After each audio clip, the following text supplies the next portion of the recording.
Hello, everyone, and welcome to this webinar organized by the Realize project.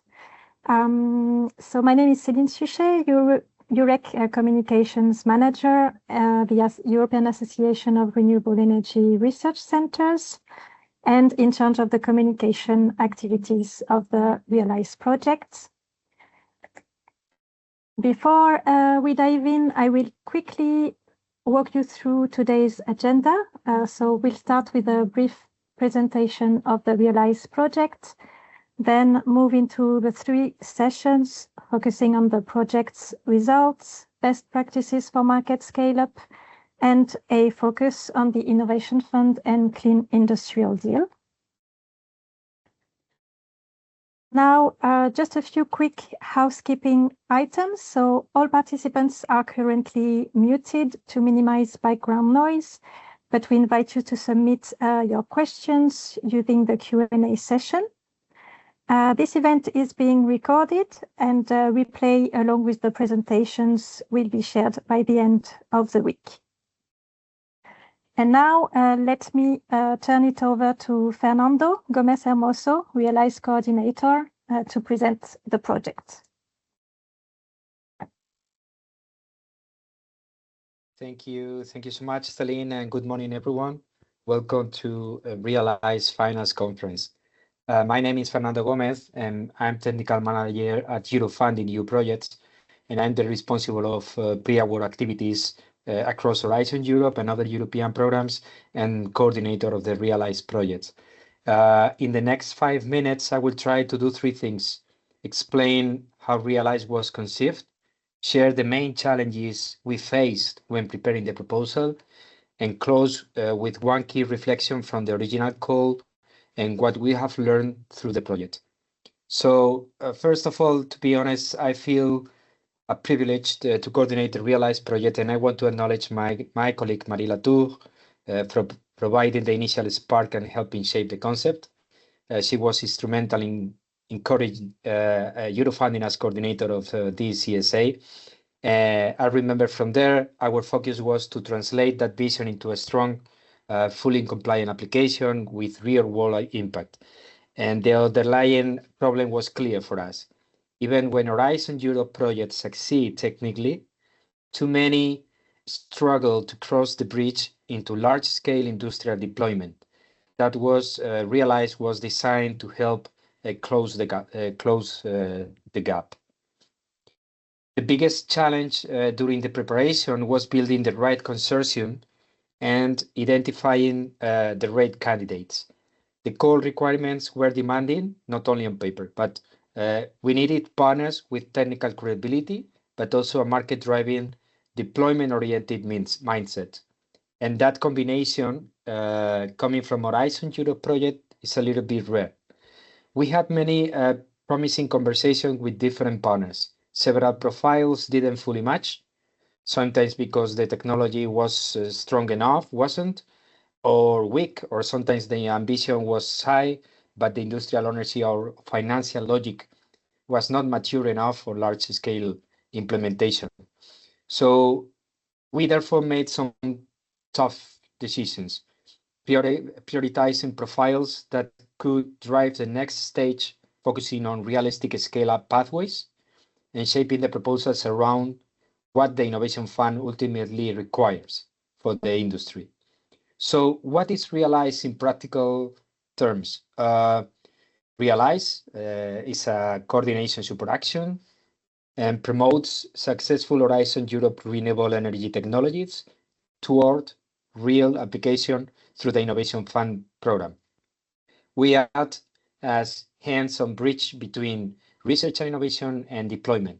And we do this by transferring the experience of Eurofunding and OneTech to European consultancies that we call, with the partners that we call promoters, entities that can take ownership of the deployment pathway and mature projects beyond the lab through operational design, implementation strategy, and business case.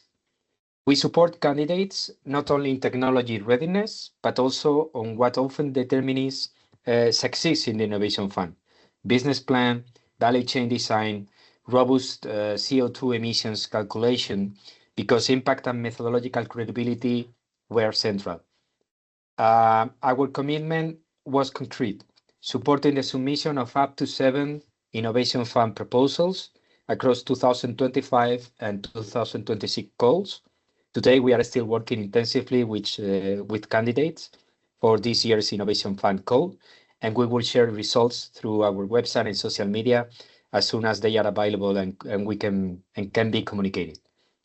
Let me close with one reflection. I think there is still a significant gap between organizations that manage Horizon Europe projects and those that manage Innovation Fund projects. It's not only about funding size or TRL maturity, it's about ownership of the road to market. In many Horizon projects, exploitation is discussed, but the promoter role is not clearly defined. The actor who combines technology understanding, value chain control, and the practical ability to build and operate industrial plants, most of the time is missing. Future European strategies could be more demanding here, requiring stronger commercialization structures aligned with the final TRL and clearly identifying who will drive the market, who is going to act as the market driver of the proposal, how they will scale, and why they are credible. Because deployment requires more than good technology. It requires a promoter who can deliver a bankable, buildable, operable project aligned with permitting, logistics, CO2 sources, and financing. I strongly believe that only by connecting technological excellence with deployment-capable actors, we will reduce the gap between innovative and commercial and accelerate industrial decarbonization in Europe. So thank you so much for your attention, and I hope you enjoy the event and look forward to the discussions later. Thank you. Thank you, Fernando, for introducing the event and also presenting the Realize project. We will now start the first session, focusing on the project's results. And I give the floor to Maria Laura, Project Officer at CINEA and moderator of this session. Thank you very much, Celine, and good afternoon to everyone. And for me, let me start introducing myself. Indeed, Celine already said that I'm Maria Laura Trifletti, and I have the pleasure to have been the second project officer of Realize in the last 6 months.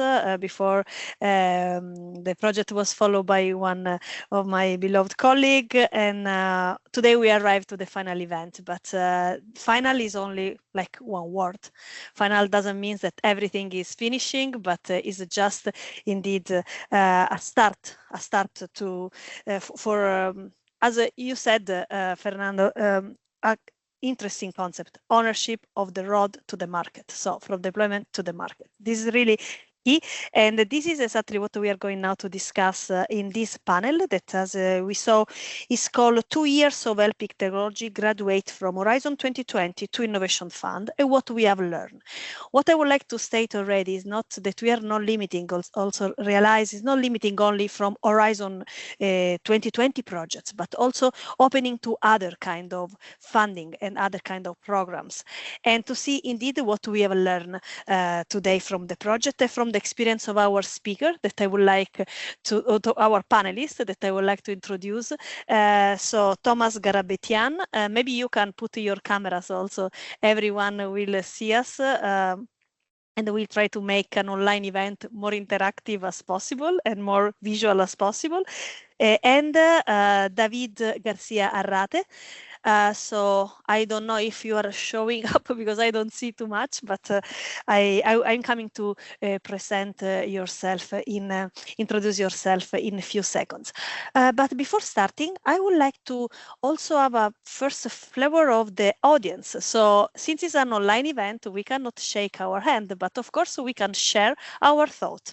So what I would like to do is I would like to share now my screen, and I will invite you to go to the chat and check the link to Slido, and go on Slido, and voila, I see that you're already replying, so great. Because the first feeling that I wanted to have before starting our discussion was what word comes to your mind when you hear EU innovation funding pipeline? Because this is what we are going to discuss now. We are going for sure sharing the project results and lesson learned, as already Fernando started to do, or we will continue to do with David, also from the coordinator side. But also we will elaborate indeed about innovation fund process and results in bringing innovative renewable technology to market. And also on this innovation pipeline, the challenges, the barriers, the progress, and the achievement. And here you see, we are just seeing already some really few interesting keywords and key thought. What do you think about EU innovation funding pipeline, GAG emission avoidance, market introduction, scale up, complexity is starting really to go out of the screen. So this is a really clear message also for us. Road to the market, exploitation, regulation, bureaucracy, acceleration, complex funding proposal, big funding, big threshold, environment, disruption, leader, hard work, future. But here we have scale up, technology, energy, and complexity as first keywords that can also drive our discussion. So thanks a lot. I see someone else still typing, but please don't hesitate to continue to typing. I will keep this question open. And from now, let's start our discussion. And I will ask also the panelists to really keep looking at the screen also, that I will keep sharing with you. And maybe indeed using already replying to some of these thoughts of our audience to make it more interactive, and also to reply to some questions that maybe come up in the mind of our audience. So I would like to, after we did that, so thanks a lot for your participation, but please continue. And then now I would like to introduce you our panelists. Thomas Karabetian, apart the panelist, is a friend. So I would like really to present you, Thomas, to all the others. You are working in Solar Power Europe, a research innovation manager, and you coordinate all the association's activities related to research and innovation of solar, but representing the renewable energy industry and supporting the scale up of innovative clean technologies. You focus on bringing renewable innovation closer to the market deployment. And today you are going to share with us your experience in this. Together with David Garcia Arrate from Eurofunding, you are an aerospace engineer, and you have over 5 years of experience centered on funding programs such as Innovation Fund, Horizon Europe, EAC, CEF, LIFE, Eurostar. I mentioned just a few of them. And since January 2023, he has been also senior project manager at Eurofunding, where you lead the coordinator and evaluation of European collaborative proposals. And currently, you manage high TRL project with a specialization in renewable energy decarbonization. So, as you can see, to all the audience, we have two great panelists today that will share your experience. So, if you allow me, but indeed, very nice. Keep writing and sharing your thought in the Slido. Let's start with the first question, first part of the discussion. The first question from my side is from David. From your experience observing the innovation pipelines, including, of course, what is the outcome from realized projects, what are the specific challenges and barriers that you identified? For example, what are the barriers in moving from research-driven R&D to commercial deployment, and how should innovators adapt when transitioning from Horizon Europe or other project or other program and ecosystem to the more commercially oriented innovation fund environment. So please, David, share with us your experience. Sure. Hi, everyone. Nice to meet you. Thank you, Maria Laura, for that great presentation. Jumping straight to business, I will say the main barrier is a mindset shift. The Horizon success is often framed around technical progress, and innovation fund success is more framed around credible execution at the scale that they are looking for. Recurring blockers that we saw are TRL overconfidence, weak financial maturity, value chain and delivery risks, so manufacturing, procurement, warranties, O&M not fully developed. Also delayed route to market or an uncertain offtake. And also that the permitting or the grid complexity is usually underestimated when we face those projects. So for me to adapt, innovators should do three things. Think like a project company early. Build a bankability pack in parallel with all of the technical effort that they're doing. And also apply an early go, no-go criteria. So if the innovation fund isn't the right fit yet, then go find another routes for upscaling your results and then come back to the innovation fund.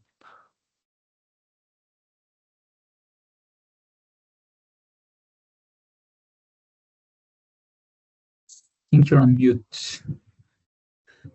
Oh, sorry, sorry. Thanks a lot, David. And just a small, a quick follow-up question. You mentioned, it was interesting when you mentioned mindset shift.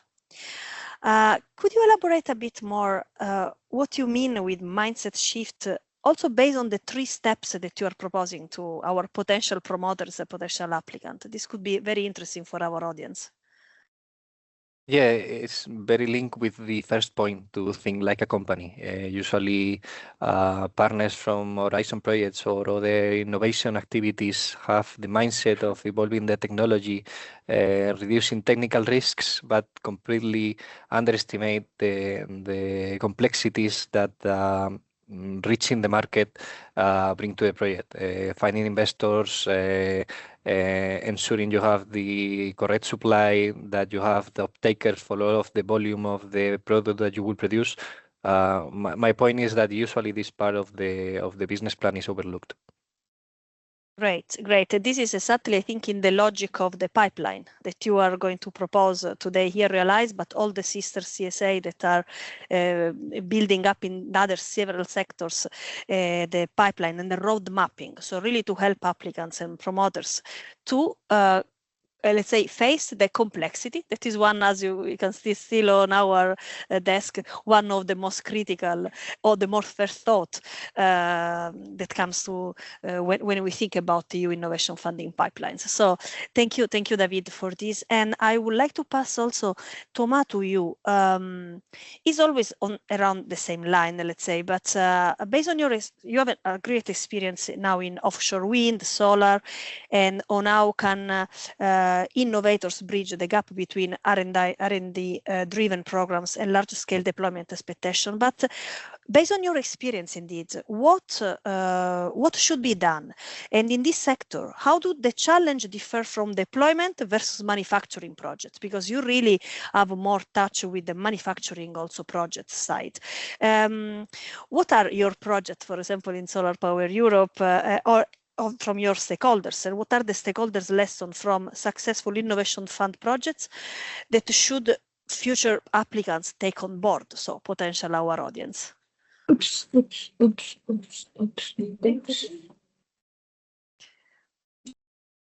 Thomas, you are muted. Sorry. Yeah, thank you. Yes. And thank you for the question. I think that's indeed a very important point because, so as also mentioned by David, so we we do have in Europe this great research landscape, and we do produce a lot of knowledge, a lot of technological innovation. We're facing a bit more challenges when it comes to turning these technology developments into profitable products, bringing them to market, and having these products also compete internationally.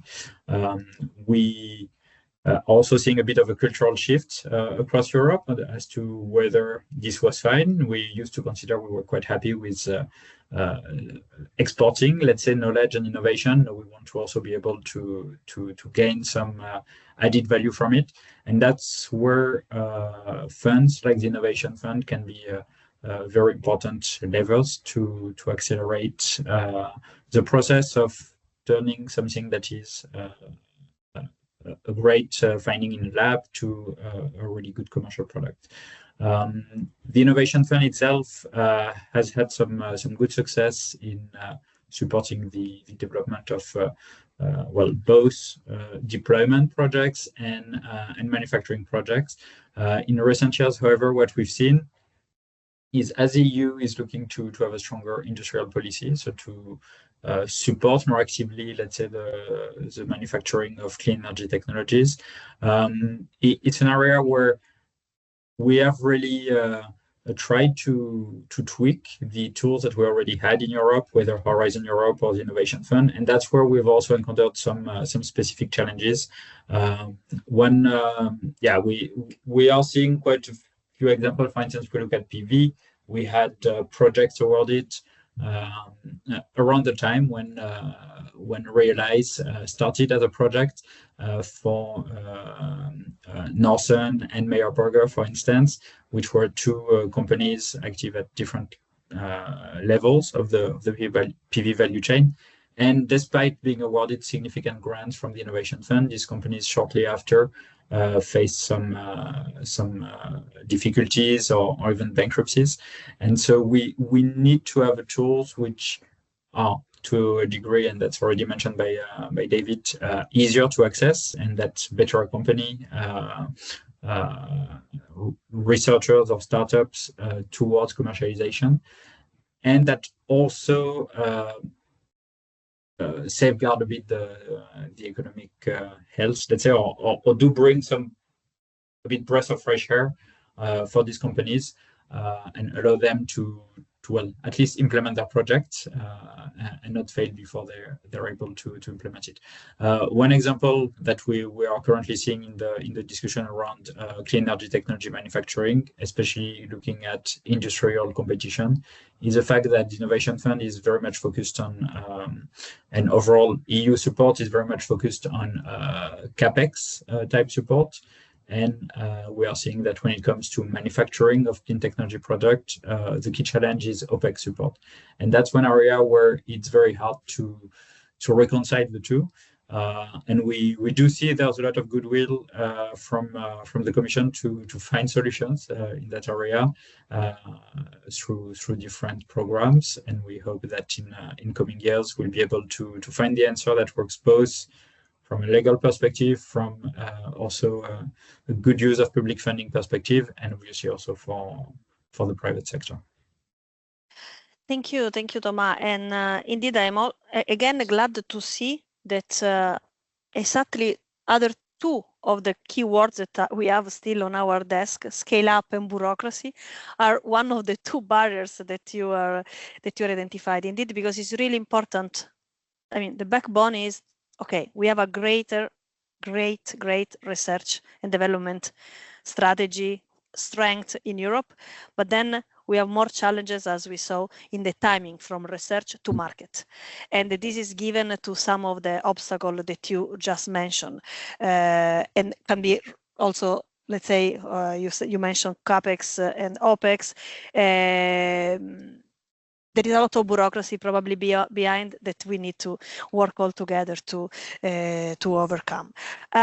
So thanks a lot, Thomas. And before going to the next questions to my panelists, I would like again to call back our audience to make sure indeed that you are still here all with us. And the second question is, try to go again on Slido. After this first part of the session, for you is more clearer the pathway from Horizon Europe to Innovation Fund, or at least add this part of the question now after our discussion, the barriers that has been identified by David and Thomas at Realize project, and the challenge that they put already on the table, and the potential solution of the challenge that we are proposing with Realize with our pipeline, make you having a clearer idea about what we are talking about, or voila, so strong reply, but I like these strong replies because from that we can get better. So I would like to dig into more into the topic. We are continuing this panel and later as well. Some still no, someone yes, but there is still a fight between I would like to dig into more and we will continue, and no. So this is also give us the perception of the work that needs still to be done, and probably started indeed we Realize or with other CSA, but also for us from the European Commission is really a strong message also for us. Okay, so let's continue then. Let's continue to dig into it, but also this time in the second part of this panel, having a bit a look to the future. And this is the first question for Thomas. Thomas, to you, looking at the current multi-annual financial framework, so at the current one, so look at the present and the near past. How do you assess the EU use approach to allocating funding for clean energy technology, for accelerating deployment and scale up in sector like offshore wind or solar, for example, that is your sector? And also, let me add just in few words, giving some suggestion for improvement for the next multi-annual framework program that now is, of course, one of our hot topic for everyone. Please, Thomas. Yes, thank you. That's actually a great topic, because what we've seen in the current MFF or the current framework program, which has been running for the past since 2021, it is really, there's been a bit of an iterative approach to try to improve on how we're accompanying projects. I know that can be a bit hard to hear sometimes for private companies who are looking to apply, because we still have a framework that remains complex and sometimes with a degree of risk. But we are seeing a lot of improvements that are happening little by little, and that are really learning from previous steps. So we do know that, for instance, with a Horizon program, there's been a lot of effort to have a stronger connection with the needs of the industry, and to make sure that calls are better tailored for what the private sector and also research institutes need or are prioritizing in the short to medium term. One example of that we see in the PV sector, also in the battery sector, is the establishment of co-program partnership between the industries, the research community, and the Commission.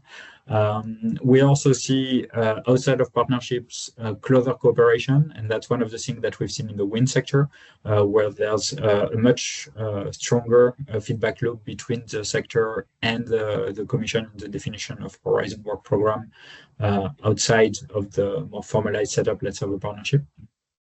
So this is a very important signal that is happening at scale, at speeds which are not necessarily always what we always want, but we should recognize that this is happening, and we should ourselves as private sectors and research communities look to engage with it and make it as efficient and as fast as it can be. And at the same time, for instance, if we look at the Innovation Fund, programs like the European Innovation Council, which is much newer and is still being iterated quite a bit upon, we see a lot of receptiveness to feedback from the sector. To, for instance, in the Innovation Fund, we have an approach which is much more modular and which allows to better target support compared to the inception of the fund, which allows, for instance, now for manufacturing projects for clean energy technologies to be regular recipients of grants. And yeah, that's a very interesting step. We're far from it. And in the next program, we really need to find solutions to decrease, let's say, the acquisition cost for companies and to make the process much more readable. So one example that we've seen introduced in the innovation European Innovation Council is several stage of applications, for instance, with a simplified initial stage, which takes relatively little time to prepare for companies, and then more complex processes, etc., to make sure that public funding still gets allocated to the right projects. So that might be things we could see more for projects like the Innovation Fund, so that companies don't have to dedicate a lot of resources with very little certainty that they might get funding. Thank you, Thomas. And let me add also, do you see me? Or there is yes. some, okay, good. So let me add also, stress one point that you said, the need of hearing the industry's stakeholders, the need of industry stakeholders. This is also important, also the job that you are doing, for example, with ETIPS, that really I know because I was closer to this world. And this is really important because, again, we need to listen the industry stakeholders. And this is also stressed by your work in Solar Power Europe, but also through Realize. Of course, this has been continued. Thanks a lot. And from your side, David, we are talking about Horizon Europe. Yes, we already saw some concrete suggestion from you. But what about other, for example, program like European Innovation Council, for example? What is the position that these kind of projects can take for a future innovation fund application? So just share with us some thought about and your experiences. You have some concrete example where EIC support helped innovator prepare to long-scale deployment. Yes, I think it's very linked with what I discussed before. This is the gap that we have detected in common research and innovation projects. And we think that the best preparation to treat the Innovation Fund is as an execution test and not an extension of a research and innovation proposal. And on EIC, in fact, we have seen that, for example, the EIC Accelerator helps professionals to focus this commercial size, making efforts on IP strategy, on a incipient business model, investor engagement, credible planning. So it doesn't automatically make a project innovation fund ready, but it often accelerates a lot the non-technical maturity that it's typically what we see that the innovation actions underweight. Thank you very much, David. Also, this was in line with what we said before. We are talking, yes, Horizon Europe, but we also extend to other funding programs and funding opportunities. So this is really important to have this sharing information. So I would like now to open the floor without doing proper questions to you now, but I would like to ask the audience to ask something more to Thomas and David. Also, for if you wanted to dig into more the topic, then this would be the great occasion for doing it. And I see already maybe some question. Yes, so I see something in the chat, and I also saw someone raising the hand. So I would like to give the floor to Tanya. Please, you can maybe unmute yourself, or maybe Celine, we can unmute her. Yes. Does this work now? Can you hear me? Perfect. Okay. It seems yes, thank you. It seems I cannot use the video. I guess that's unenabled, but that's fine. Oh, okay. Okay. Hi. Hi. I'm outside here in Finland. Very nice weather for once, not too cold. Yes, so thank you very much. I am so happy to be in this event. I have been following the work you have been doing with the Innovation Fund pipeline, extremely important. I represent the Clean Energy Transition Partnership of the EU. So we are, of course, struggling with the same issue that our great innovations are not moving forward to the market. And we have identified several issues similar to you. But one thing that you are not mentioning in this meeting, and probably it's something that I just don't understand, but I put it in the chat, you are skipping over the technology transfer issue. So when we are talking about Horizon Europe, I personally am thinking about research and innovation actions, which are typically led by research organizations. And the IP of those innovations resides in the universities and research institutes. So they are, of course, not able in any way to take this to market because they are universities. So they need to transfer that IP to a company, and that already is a big hurdle. And also it's a big thing in CET partnership.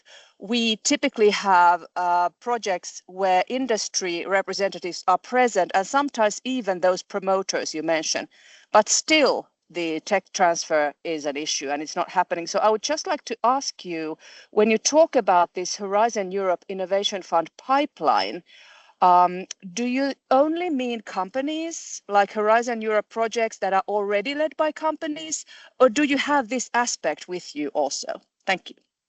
Thank you very much, Tanya. Who want to react to the interesting and actually relevant question of Tanya? David. I think I can go forward here. First of all, to clarify that research and innovation actions have never been in our scope because they are too far from the market to even being considered for an innovation fund. We only evaluate innovation actions, and in my opinion, those even are far from the market. So our focus, at least in Realize, has been flagships and EIC accelerators, as Maria Laura has discussed. It's quite weird to find an innovation action that has solved these problems that you are highlighting. On one side, I will tell you there is no limit on the consortium that can be applying to the innovation fund. So if you have a good IP strategy and exploitation plan already in the innovation action, you could go along as a consortium to the innovation fund and exploit the results together. That is an option. But typically in these innovation actions, in the case when they ask for a business case and a business model and a clear exploitation path after the ending of the innovation action, it's usually one company, the one who is exploiting the results and has some license agreements or know-how protection with some of the partners of the consortium. That is what we were looking for, trying to find these innovation actions that were ready for the innovation fund. But because this IP strategy is not the main concern. So imagine the IP is divided among 3-4 partners.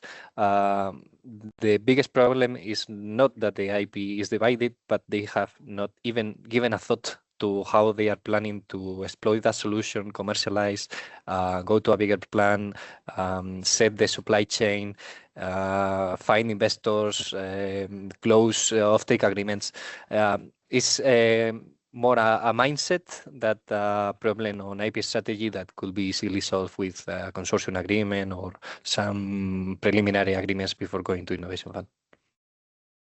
Thank you, David. Thank you. I don't know, Thomas, you want to add something, or we see if there is No, I think they had a very good overview, especially of the challenges within Realize, the project. It's true that when you look at the innovation action, there's more involvement of companies.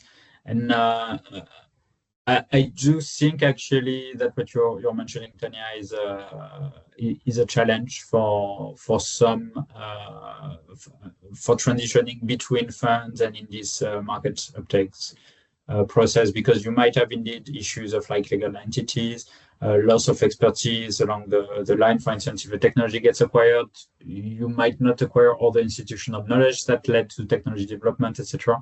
So these are all things which also, the longer the delays are between the moment where you think you can try to go to market and the moment you're actually getting any funding, etc., the more you're not only having friction by the simple fact that it's wrong, but also you might have people moving on, etc. You might have people starting their own company, doing something else, etc. So it's these more soft skills or soft impacts, which are also quite important to keep in mind. Thank you, Thomas. And just in the last minute, there is a question in the Q&A answer session. Greg, you would like to raise this quick question to Thomas?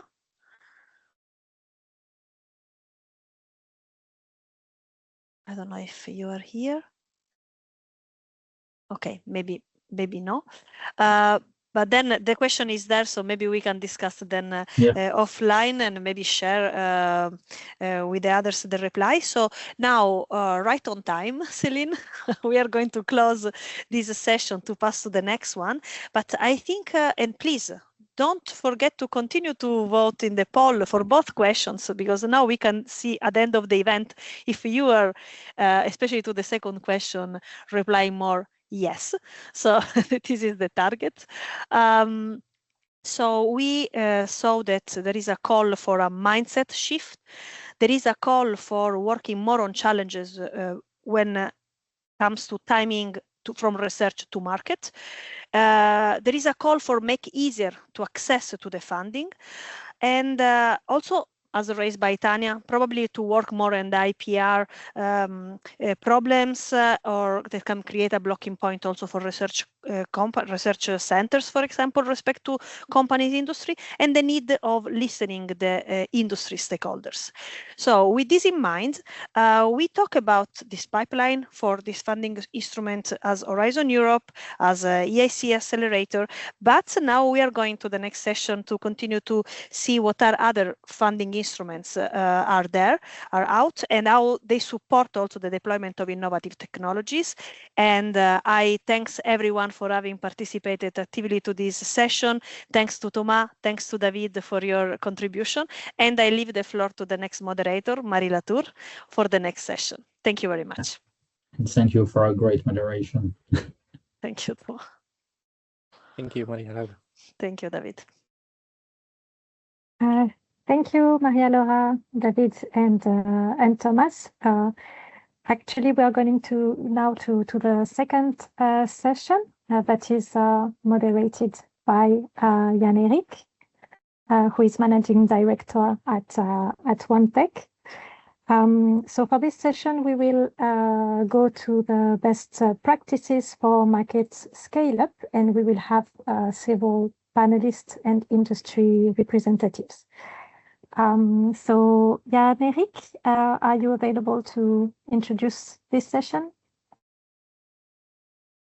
Maybe just to give us a few minutes to solve this technical issue, maybe we can just go back to David, if you are still here, and if you are still available.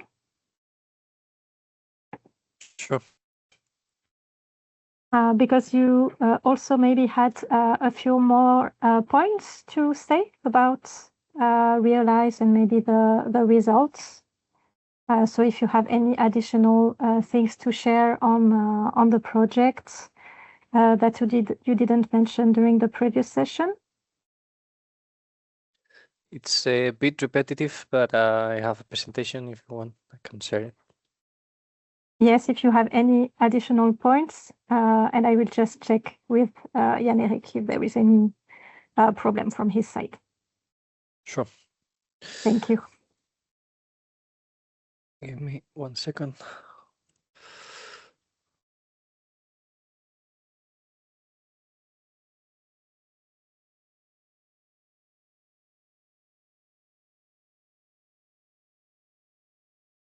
Can you see my screen? Yes, we do. Yes, we can see.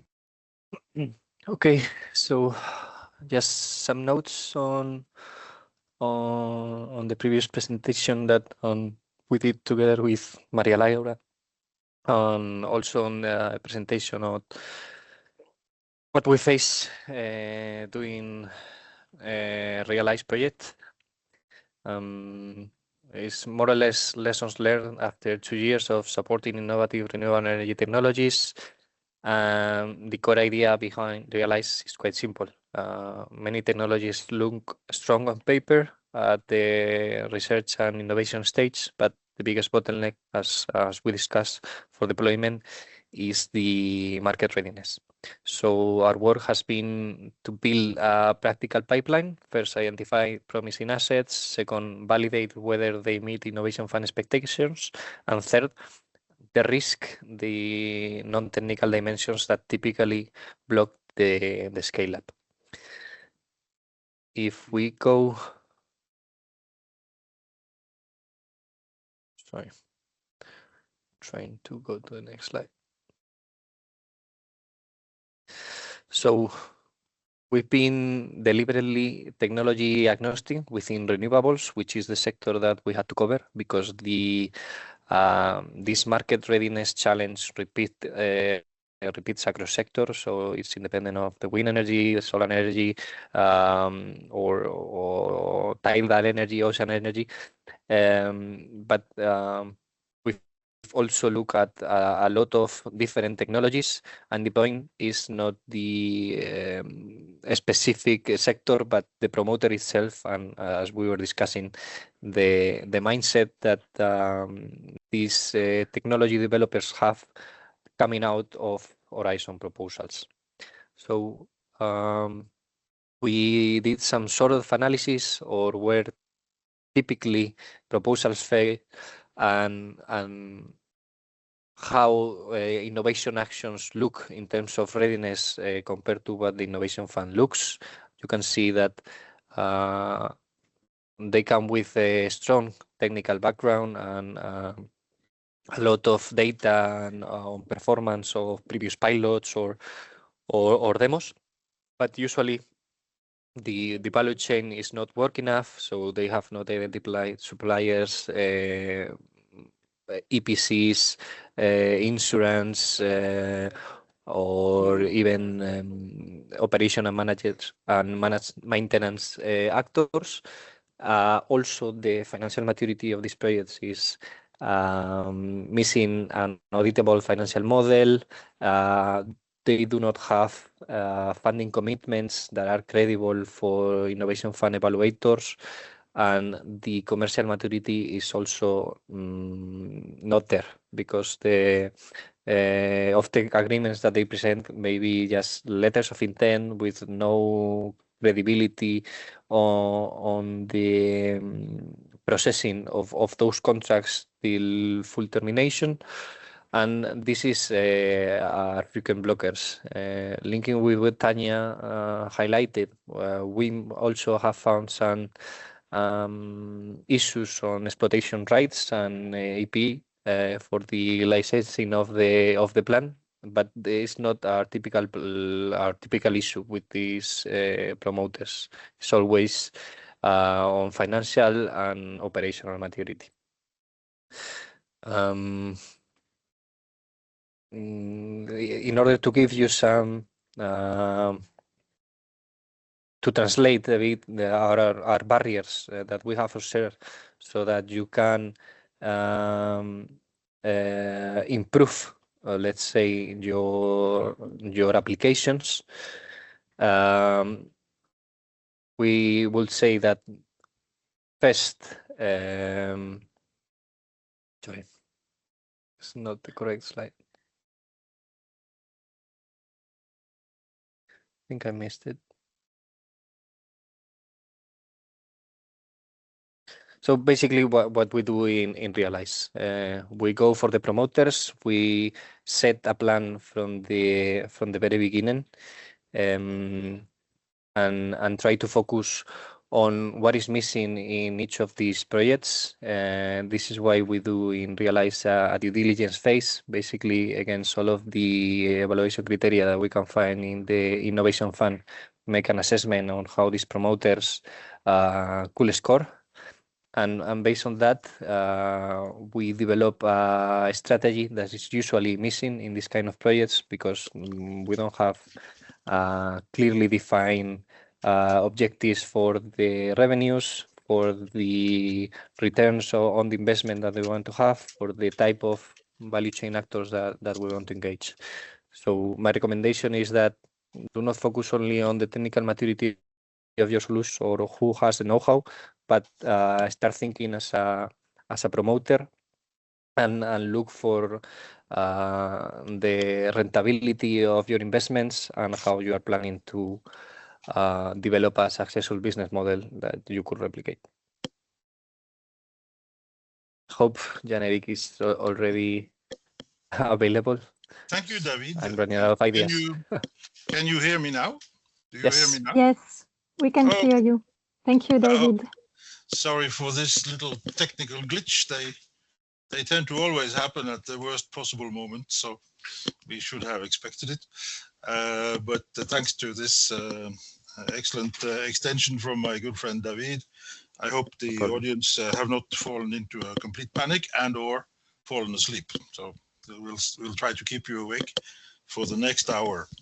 And I have to warn you in advance, this session that I have the privilege of moderating will be quite technical. It will be rather deep in the sense that we have a lineup of 4 innovative companies in the renewable sector who have agreed to come here to share their experiences.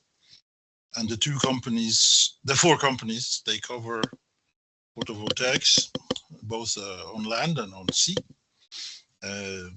They cover wind power, a rather peculiar but interesting kind of wind power, as you can see from the lineup here. And I will introduce each speaker personally before we give them the word. But I will just in the beginning, I will introduce you what this session is about and how we feel that it forms a natural bridge between the first session with its experience share, with its policy aspect and introduction character, and the last session, which is the one I'm very much looking forward to, not because we're finishing ours, but because that is a very new material that we will have starting at 4 o'clock.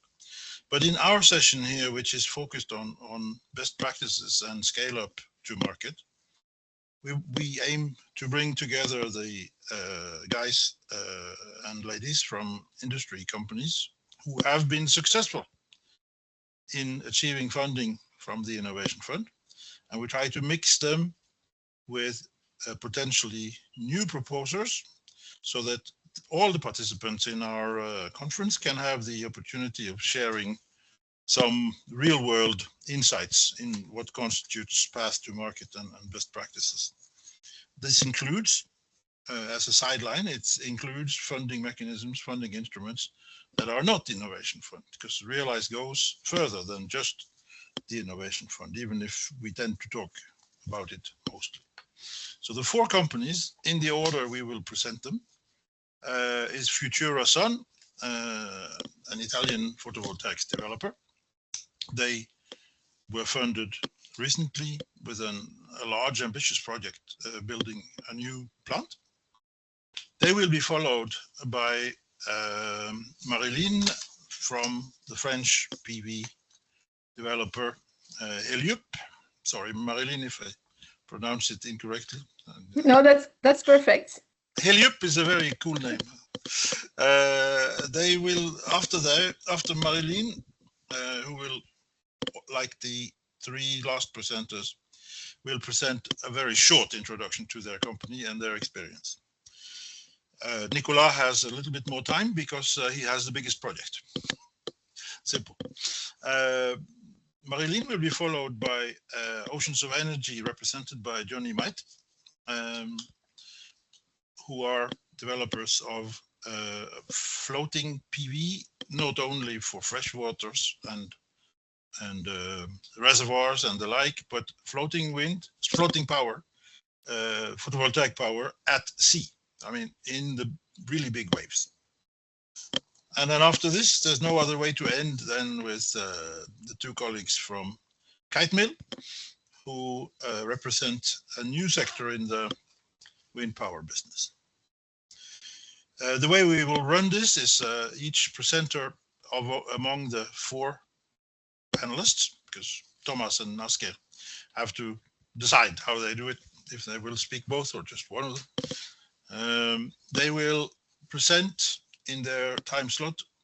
We will have discussion among the panelists, so prioritizing their views. And at the end, the last 15 minutes of our time, we will open for questions from everybody who participates in our conference. So those who want to post questions towards the end, please put them in the chat. Is this correct, Celine? Yeah, the chat or the Q&A section. Okay, the chat or the Q&A using Slido.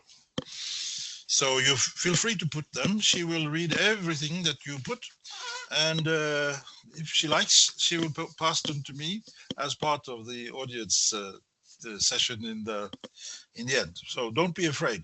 And if you have more than one question to raise, we are happy to take it on, all as much as we can, limited by the time. So with this, I will introduce Nicolas. His name is Nicolas Baggio. Engineer Baggio is an aerospace engineer from the Politecnico di Milano. He has worked in PV module manufacturing for 20 years, and he's a co-founder of the company Futurasun. He has also founded a couple of other companies, and most interesting for us in today's seminar is that he's the project director of their project, which is called Fenice. So guess what? Fenice is the Italian form of the phoenix. Could you say why, Nicola, you chose the name of Phoenix for the project? Please. Well, yeah, thank you very much. Well, also because it is the famous theater of Venice. Exactly. And so we are close to Venice in Veneto region. So we like this name, and since it is quite easy to form this acronym in with the European rules, you can pick up the letter that you want from the name with the side to go with Fenice. So I will share my screen. Okay. I hope you can see it. Yes, we can. Okay, so thank you very much for the invitation. Yeah, we have presented our project in the innovation fund call of end of 2023, if I remember correctly, and we signed more or less 1 year ago the official agreement with the European Union. So very quickly, Futurasun is a PV module manufacturer, founded in 2008. We are based in Italy, in Veneto region, and we are the only the only Italian manufacturer actually having its own manufacturing site in China. But we intend to produce again also module in Europe. It is important also for the people listening to this webinar to understand that, okay, we are not really a startup, so we are an SME, basically, focused in the photovoltaic manufacturing sector. And sorry, someone have the mic open, if you can switch off. Thank you. Hello? Okay. And so just to make it clear that, of course, our experience is strictly related also with the history of the company. Let's say in the timeline, I think that it is quite important to underline that before Innovation Fund, we applied also for one Horizon project. So we are a member of the IBC4EU project. Actually, in the last months, let's say, of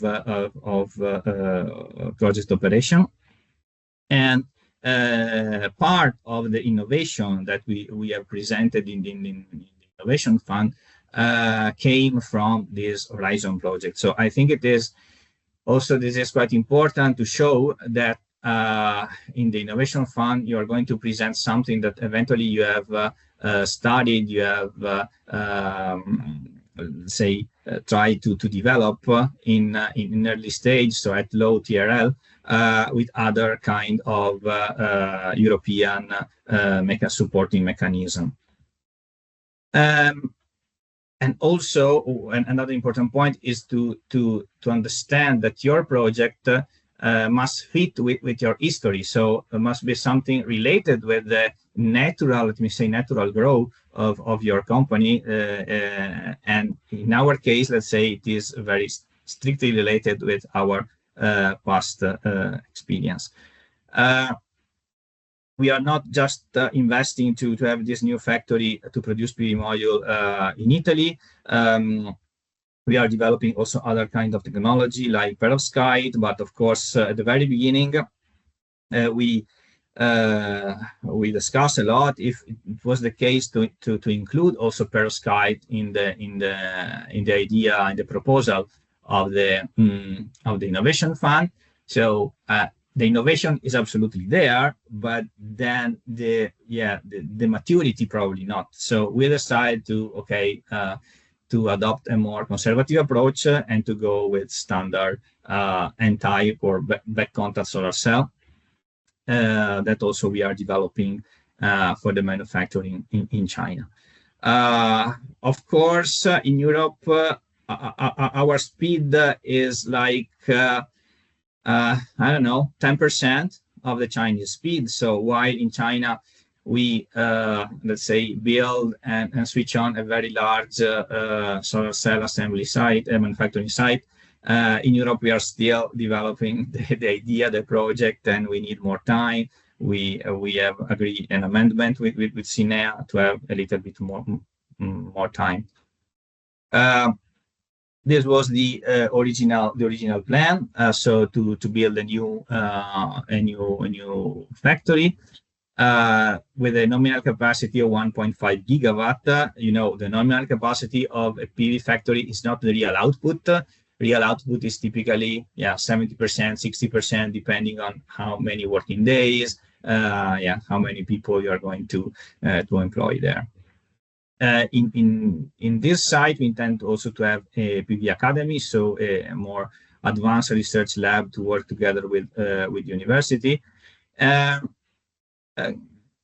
make it clear, since also this question also from in the Q&A from Greg. So we got, especially in the solar sector, quite, let's say, sad histories with the Innovation Fund, namely with Norsun and Meyer-Burger. So it must be clear that eventually Innovation Fund is not enough to make a project sustainable. I mean, this is not the worst case. You can always try to find some other kind of resource or support mechanism for your project. So don't stay focused only in the Innovation Fund, let's say, business model, but try also to look if there are other kind of funds or other kind of mechanism that you can use. Our experience, let's say, be ready to dedicate at least 2 or 3 people full time for many months. I mean, in the last period, really, we work 24 hours a day, more or less, for the last 3 months. And it is absolutely important to work together, possibly with consultants that already have some kind of experience with the mechanism and with some, let's say, minor details, but important, because later on, some evaluators must look at your application, and it is important to have a little bit of experience also in the wording. At the end, the complete package is massive. I mean, it is, in our case, it was more than 1,000 pages and a lot of additional documents in support. At the very beginning, we decided to stay as much European as we can, but it is not possible to produce 100% of the module with European component. So even if by the, let me say, political point of view, it will be better to show that we are producing everything in Europe to reduce also carbon footprint, to have the control, it is not realistic. So again, be objective in your, let's say, estimation. Okay, as I already said, to be consistent with the company's, let's say, history, and also the technical choice with the perovskite example was, let's say, one example, but we talk a lot if it was the case to present also something more related with the solar cell development. But we say that it is not really in one industrial project in Europe to produce PV module today will be developed without a solar cell manufacturing site to optimize, let's say, both part of the supply chain. So yeah, so don't imitate, let's say, other project because every single project must fit with the company itself, with the history, and with the specific experience. Financial maturity, of course. So it is a cascade. It is a cascade evaluation. So innovation, let's say carbon emission avoidance, and then technical financial maturity. So the technical roadmap must be, let's say, solid. And in our case, our project, it is a manufacturing project. And okay, here I forgot to say something at the very beginning. So innovation fund, by my point of view, was developed to promote projects. I mean, yeah, special installations in special site with, let's say, advanced technologies. It is a sort of, it's not the best probably scheme for manufacturing, large manufacturing project, but it's the only scheme that we have now in Europe because, we don't have IRA, and so we don't have other kind of mechanism. So please consider this in the analysis for your application. And the overall investment must be suitable based on your financial statement, on the resources that you can put. We know that a lot of projects, let's say, receive a not high evaluation in the financial part because they put, let's say, crazy high number in terms of financial collection. And we see that it is not really possible, at least in Europe, to find so easily, let's say, venture capitalist going all in with some innovative project. And last point, very important, please make sure that your financial model will be reviewed by someone familiar with the logic of the innovation fund. So your accountant absolutely is not enough because this Excel sheet with all the let's say parameter, it is quite complicated and with the specific logic. Regarding the support network for the project, you have to clearly demonstrate that you are part of a network of customer, supplier.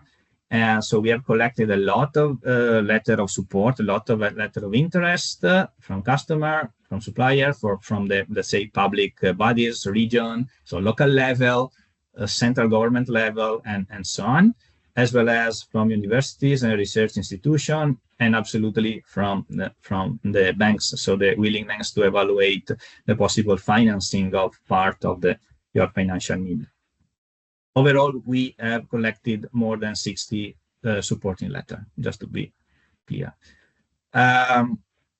Then there is let's say, compare at least with the Italian mechanism, you have a lot of flexibility. I absolutely appreciate the work of Cinea because really we can discuss, we can present it, let's say, if there are some critical points.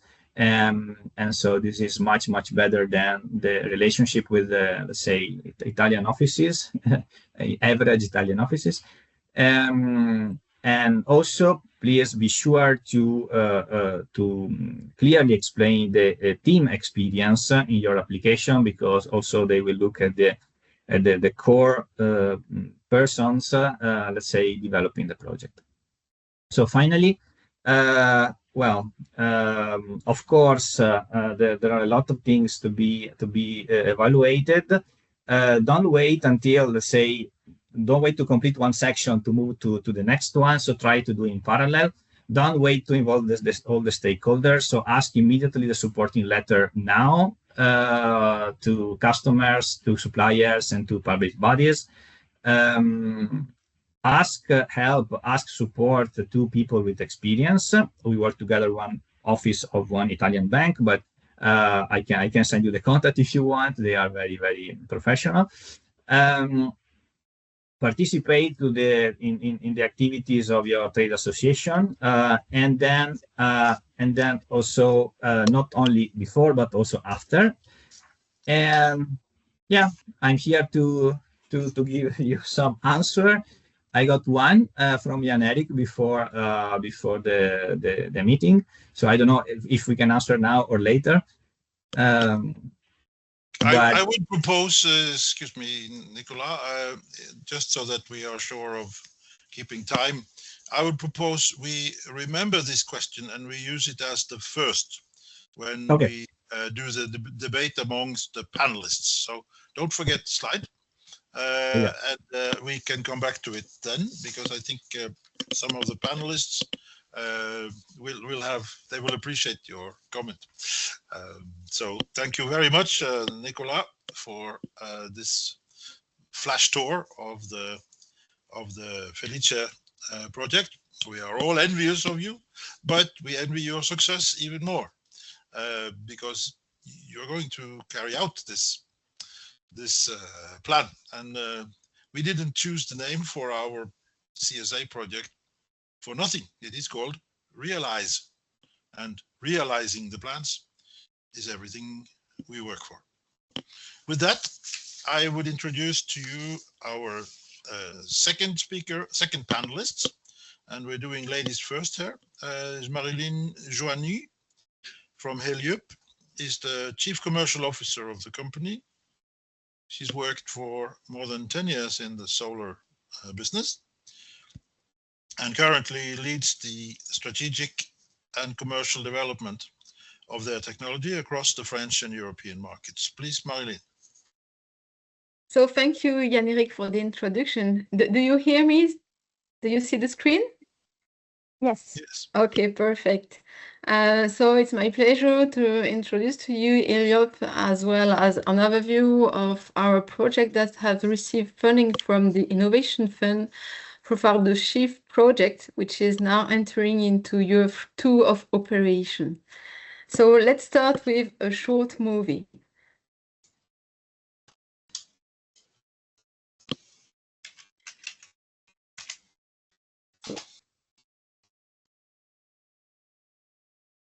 Large building rooftop could cover 25% of the electricity needed in Europe. However, many structures cannot support the weight of traditional photovoltaic panels. After 3 years of research and development, our stick-on panels integrate a patented technology to reduce the weight of photovoltaic system by 60%. Thanks to an innovative manufacturing process, they offer exceptional resistance to aging. Easy to install, they can be attached directly to the roof through adhesive bonding. This panel allows the production of renewable energy without the use of a new lens and with a reduced environmental impact. They are performant, lightweight, and also easy to install. And with stick-on panels, we can maximize the energy performance of your buildings. So this is a short video to present to you the solution and also the need of the market. So to start, Heliup was created in 2022, and we are now happy to share that our factory is fully operational and that we are entering into year 2 of operation of the SHIFT project that has been financed by the Innovation Fund. Thanks to this operation line that you can see here with a capacity of 100 megawatt peak a year, which is based in France, we are now fast-tracking the deployment of our ultra-lightweight PV module solution, targeting the vast commercial industrial and logistical buildings that cannot support the weight of conventional panels. So as you can see here, we focused first on the French market. And we can also share the feedback of our first pilots with our first customer, which is consequently positive. We've also dozens of other projects that are under studies and that are under delivery since the beginning of this 2026 year. In addition, across Europe, building rooftop represents a market that is quite huge. But today, this market is currently underserved. However, as I said, owners want to proceed with on-site decarbonization, to go to local production of green energy. And with this in mind, we expect the demand to climb within the European market. To tackle this demand, we are working with local partners, mainly local installers or local solar contractors in different countries, to unlock the solar potential and within these countries that are foreign to France, but also all around Europe. And you can see here that we delivered first pilots in Europe within different projects in Denmark, in Belgium, also in Austria, where we built some local partnerships that were relevant for the first pilot, but also for the next project in the near future.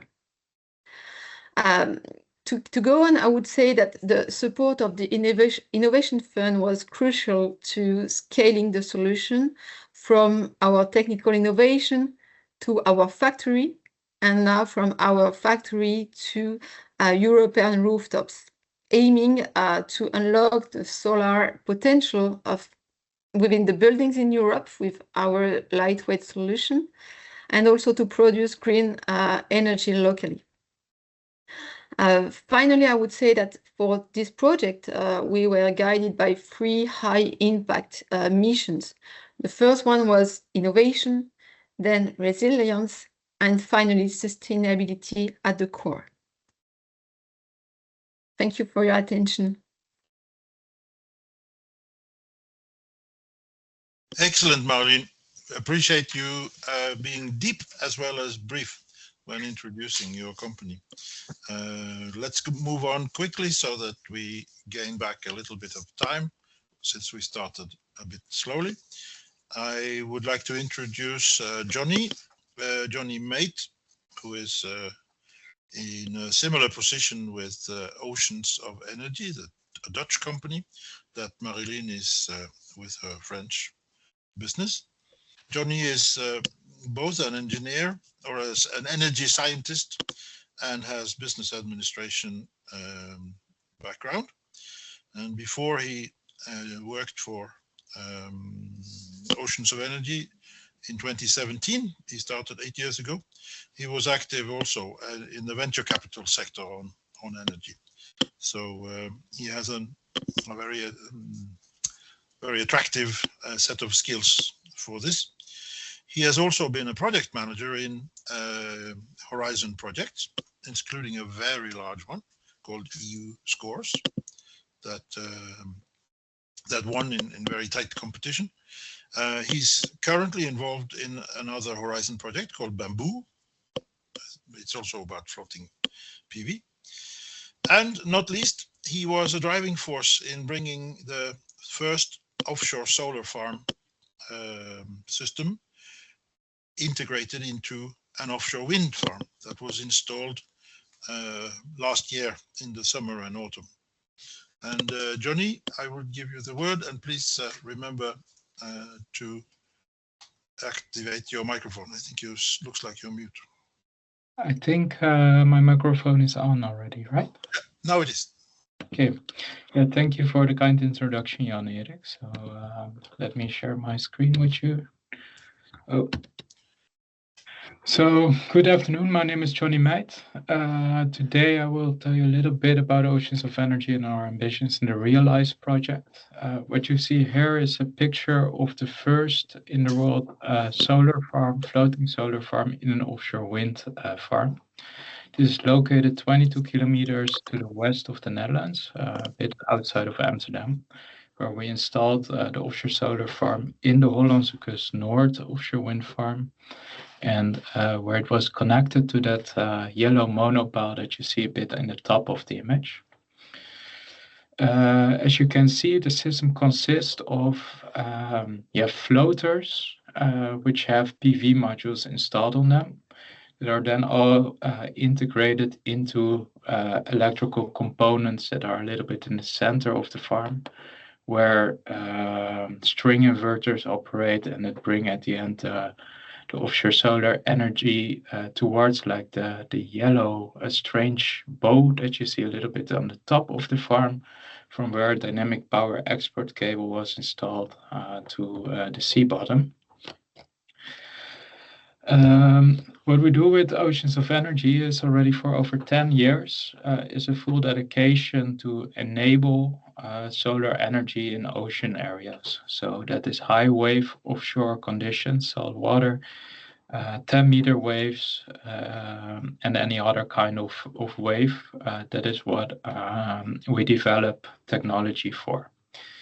We do that to enable abundant and affordable clean energy, whilst being in harmony with nature. So from the first moment, we have investigated and explored what this technology does with ecology, and we see a lot of positives that arise when you develop these kind of systems and eventually marine protected areas that it brings.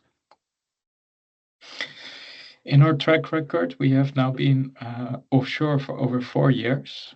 We have 2 major novelties in world history, which is the first floating solar system in offshore conditions and the first one installed in offshore wind farm.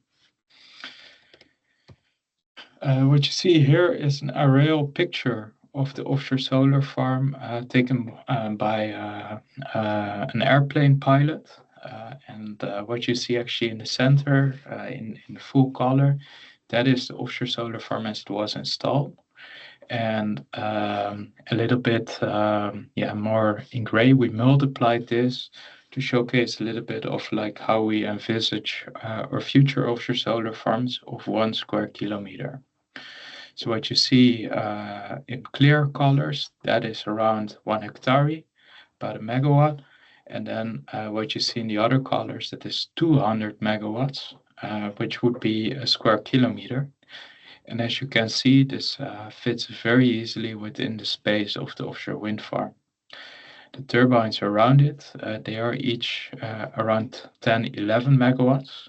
And as you can see thereby, the amount of installed renewable energy capacity can fairly be increased. If we look at this on an energy system level, then we actually see that with offshore solar, we can generate the most amount of renewable energies per year. So where, for example, offshore wind in the Netherlands can generate around 35 to 50 gigawatts per square kilometer per year, offshore solar in the Netherlands can generate around 200 gigawatt hours per square kilometer per year. And if we look at these comparisons in southern Italy, in southern Europe, such as the Mediterranean, the differences are even larger. On top of that, and it is a key benefit that we envision, that is that the offshore solar electricity can be integrated on the same electrical infrastructure of the wind farms. So where wind energy typically generates electricity in autumn and in winter, solar energy produces during spring and summer. And that results in that the whole infrastructure of the offshore wind farm can be better utilized. And by that, not only the space can be better used, but in addition, also the infrastructure, resulting in cost reductions. What we know is that in the North Sea, there is now around 300 gigawatt as a policy target for 2050 in terms of offshore wind. That would require a land mass or a sea surface that is equal to the land mass of countries like the Netherlands, Denmark, and Switzerland. And for offshore solar, we would just be talking about 1/40 of that amount of space. So integrating 300 gigawatts of offshore solar into the 300 gigawatts of offshore wind in the North Sea area, that is one of our targets that we have. Those are very, very big numbers that we envision and for which we are developing an industry. This is again the picture of our system and what we envision with the Realize project is that we find a method to further scale up these projects, generate more electricity, scale it up, and further develop the industry.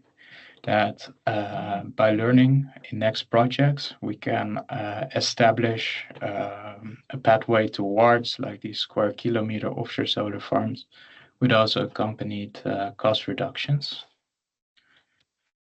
So far, we have received already quite some verifications in addition with certification next to our technology, also in terms of management system certificates.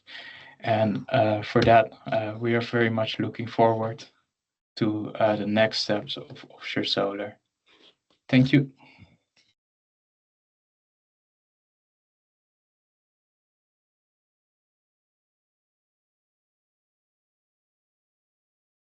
Thank you, Johnny.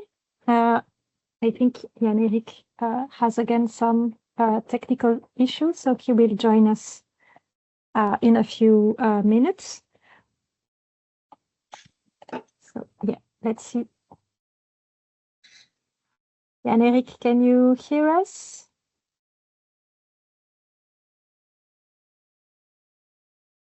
Oh, I don't think so. Okay, so we will go to the next panelist and we will see if we can go back to Jan-Erik after the last presentation. So we will now present Kite Mill.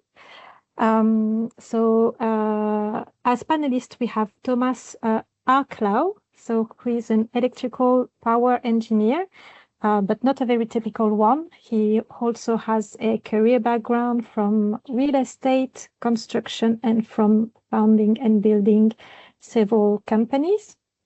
He founded Kite Mill in 2008, and he's its CEO. Among his many other interests are high-risk spots on ground and in the air. And we also have Asgeir Lono, so I hope I pronounce it correctly. So Asgeir is the company's CFO and is also not a very typical finance business professional. He used to be Kite Mill's banker in a previous job as bank manager for a regional bank. So Asgeir and Thomas, can I let you present Kite Mill? Yeah, sure. Can you see my screen? Yes, thank you. Okay. Yeah, so Kite Mill develops airborne wind energy. Airborne wind energy is a method where we use drones, or what we call kites, like this, to produce energy. So it flies like the tip of the wind turbine blade across the wind direction, sweeping a large area, like you can see here, and it utilizes the energy that is the lift from the wing. Can you check now? Now it looks like I'm on. To pull on a tether from the ground, and we do that 90% of the time. 10% of the time we are in retraction, as you can see when it's consuming energy here, but overall very strange. High efficiency rate. So by doing it this way, we are lining up the forces in a much smarter way, so we can handle the same amount of energy with only 10% of the material compared to conventional wind, and also compared to onshore wind utility scale, not like Heliop and ocean energy, but when you have a field with wind energy capacity. So this is, of course, appealing. And also, we are opening up totally new wind resources that was not available for humanity before by reaching high above the tip height of the tallest wind turbine. The prototype you saw in the video is operating at 300 meter, more than 300 meter altitude, and we can go higher. So this will, of course, give a higher availability. So we produce more energy more often. The less material also means that for the first time in history, we can relocate the assets during its financial lifespan. So this could accelerate the transition to net zero. But then, of course, after 20 years of focus on sustainability, the world or global narrative changed to security, and we see that just to be available in the or be present in the airspace has a value. So we are opening up what we call an ISR application where we can offer intelligence, surveillance, and reconnaissance through our platform. So I will get back to that one. But the road to the market ends up, of course, in the utility scale market where we can really scale and accelerate the transition. To get there, we believe we will go through the dual use case, as you see with the ISR application. But all of this will be enabled in a demonstration market. And this is, of course, where the Innovation Fund come in and can do a lot for us, together with other incentives, like Germany launching feed-in tariffs for airborne wind in 2024. So there's a lot going on. Kitemill we got approved our small-scale infrastructure project back in 2021, and so it started in 2022. We have spent more time to reach financial close. There is hard to raise the capital that we need in parallel to scale up the technology. But we are still aiming for an investment by the end of this year and start operation from 2028. We are installing an array of 12 systems of 100 kilowatt average cycle power each, totally 1.2 megawatt. And the location is now Lista, very south in Norway. So this is the Navet project. This is based on the KM2 system, 100 kilowatt, 16 meter wingspan, takeoff weight about 400 kilo. It will be a very important model, giving clean, affordable energy to the remaining 1 billion people on Earth. For us, it will basically be done in demonstration model as a stepping stone to qualify for a larger unit that could be the most cost-efficient energy production technology over most part of the global land area. So this is, of course, important steps. But what we are seeing now is that the KM1 system that we are currently flying, the one you actually saw in the video, has maybe not a sustainable energy output, but it's very sustainable size for the ISR application. So based on this one and the KM2 model, we are working on a Innovation Fund project of manufacturing and pushing hard to be able to push that one out, hopefully in April this year. So that was Kitemill. Thank you for your attention. So with a big thanks to Thomas for giving us this, I must call it test flight from Kitemill.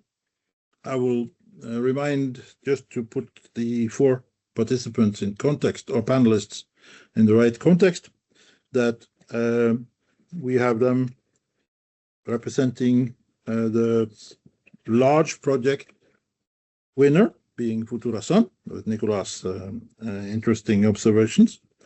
We have a small project, or smaller project funded, which is from Marie-Lynn's review.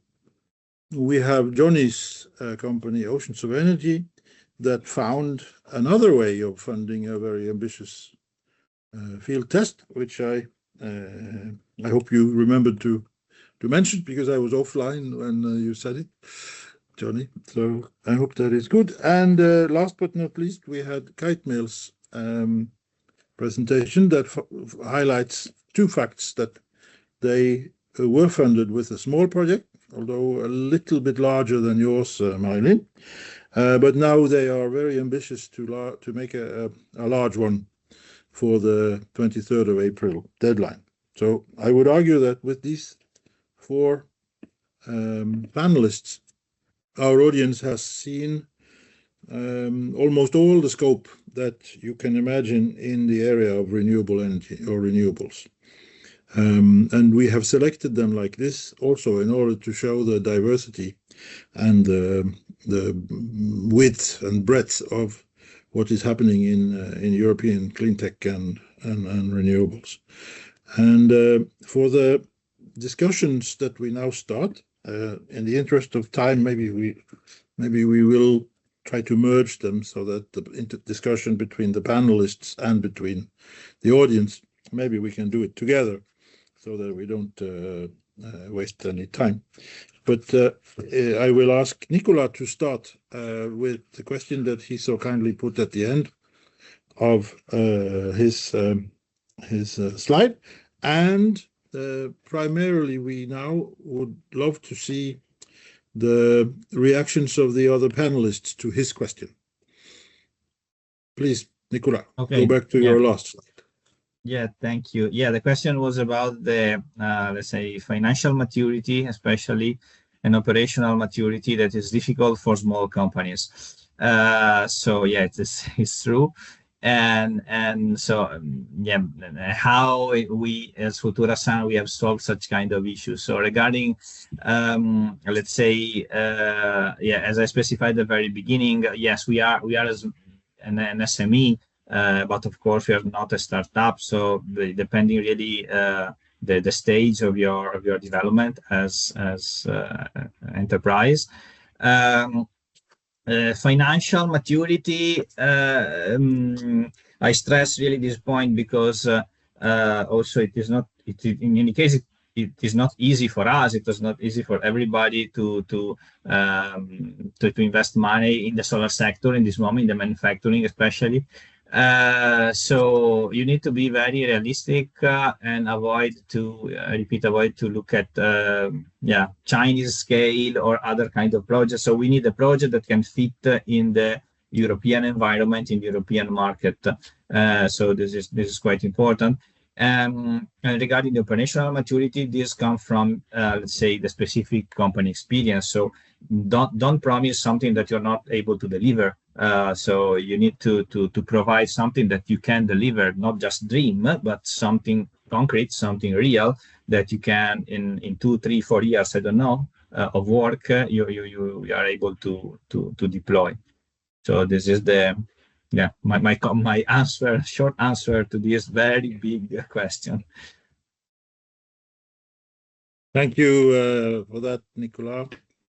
From my point of view, your question is very well put, but I wonder if there is a distinction between what you describe as companies that are no startups anymore, but also that are struggling. That are struggling to scale. And I wonder if there is an example from one of the other panelists, for example, from Heliup, because I noticed in your presentation, Marilyn, that the company is quite young. It was started in 2022. I wonder if you can explain in what situation the company was when you made your proposal to the Innovation Fund. Like, was the company pre-revenue? Was it just being founded? Did you have a background as a spin-off or what? It's a very interesting question.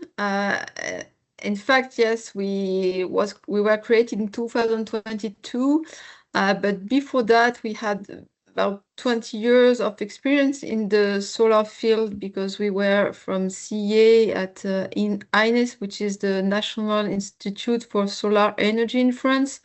And we had the opportunity to be with CA to create the startup. So we are spin up from CA. We had some chance to start with this ecosystem. And very shortly, we tried to candidate to the Innovation Fund, and which was of paramount importance because at the beginning of the story, we had a very small pilot line. So we were able to manufacture the first panel, to have the certification that were necessary to penetrate, to enter the French market, but it was not sufficient. And this is how we found that the support of the Innovation Fund was really crucial to scaling the solution at an industrial level. It is thanks to the Innovation Fund that we were able to have our own factory with the 100 megawatt capacity I discussed previously. Exactly. Thank you. Can I ask for a comment on this from Kite Mill? The background being, of course, that Kite Mill is aiming to establish a production facility, but are still pre-revenue after 15 years of existence, Thomas, or more? Yeah. So the question was how we can do that, or Yes. To compare the experiences. Yeah, because when I'm sure that when Futurason did their EU Innovation Fund proposal, they had revenue, and like Marilyn explained, the support from CEA in Grenoble, I guess, behind the establishment of the company was important. But Kite Mill is an independent organization. So it's to align all the stakeholders to make the commercial introduction efficient and feasible, to be able to scale up and to reach the revenue targets. If we plan manufacturing now, the earliest startup could be 2028 with scaling in 2029. So and maybe fully operational in 2030. So in that pipeline, we need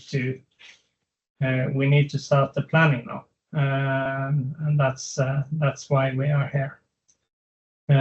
We do have some requests, and of course, like Nicola, a lot of support letters and statements from stakeholders. But yeah, it's a valid question for sure. Thank you, Thomas. That was a good comment. Any other panelists who want to say something on this? Johnny, you've been very quiet, unusual for you. Yeah, so and I kind of agree with also what Thomas here stated, and it's an alignment question with all of the stakeholders to get the broader perspective going. Yes. I actually had a question for Nicola about the environment actually in Italy for manufacturing. So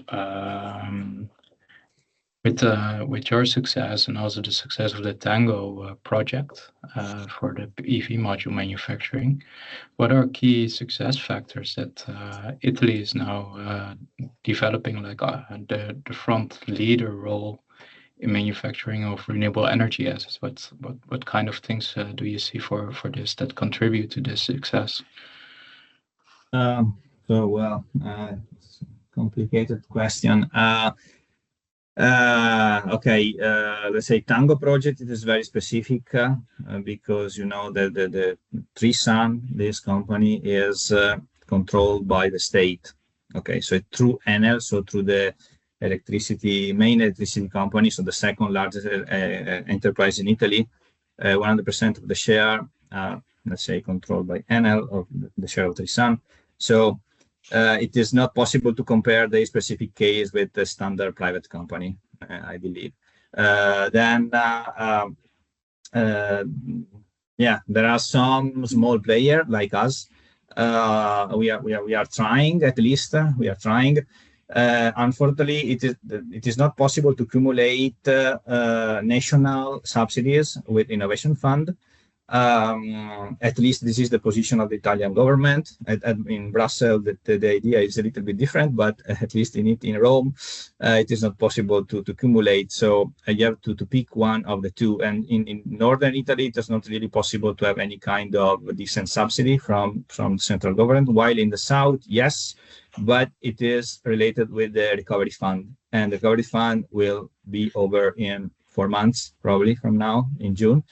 So yeah, the time is really strict. In general, in the PV sector, there is I don't want to say renaissance, but there is a little bit of life because we have another project in Europe, the Mod for PV project, backed by Trina Solar in Spain. There are other projects in France regarding the manufacturing, like Holosolis, Carbon, other projects. So overall, some European players are trying again to rebuild a sort of supply chain in Europe.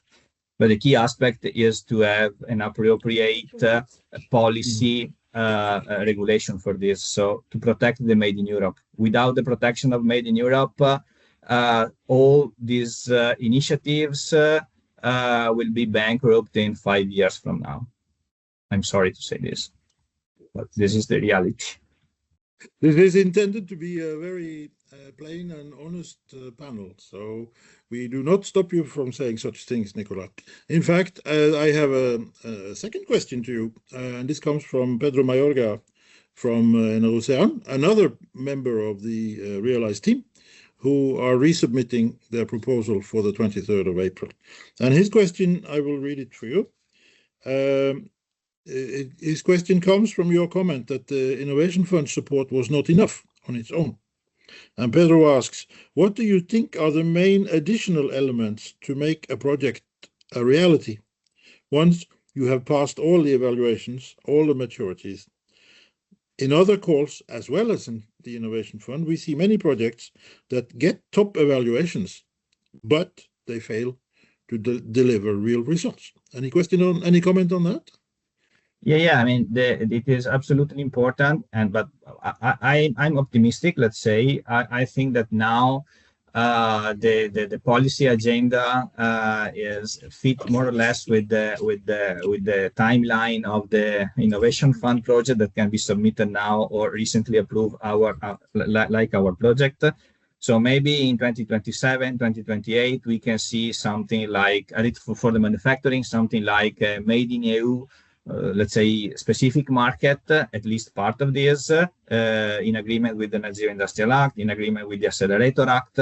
And so this is the key, the most important point to sustain the operation and to sustain the let's say the financial flow for these companies, because CapEx it's not really the most big issue. The OpEx is, I'm much more concerned regarding OpEx. So we need a policy, a good framework to try to restart again an ecosystem for the renewable component manufacturing in Europe.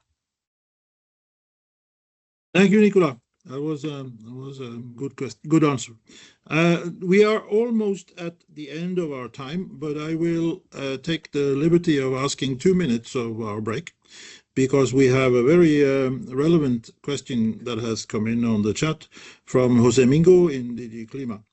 And thank you so much, Jose. It's always nice to see that you follow our project with interest. And Jose's question, I will just summarize it very briefly.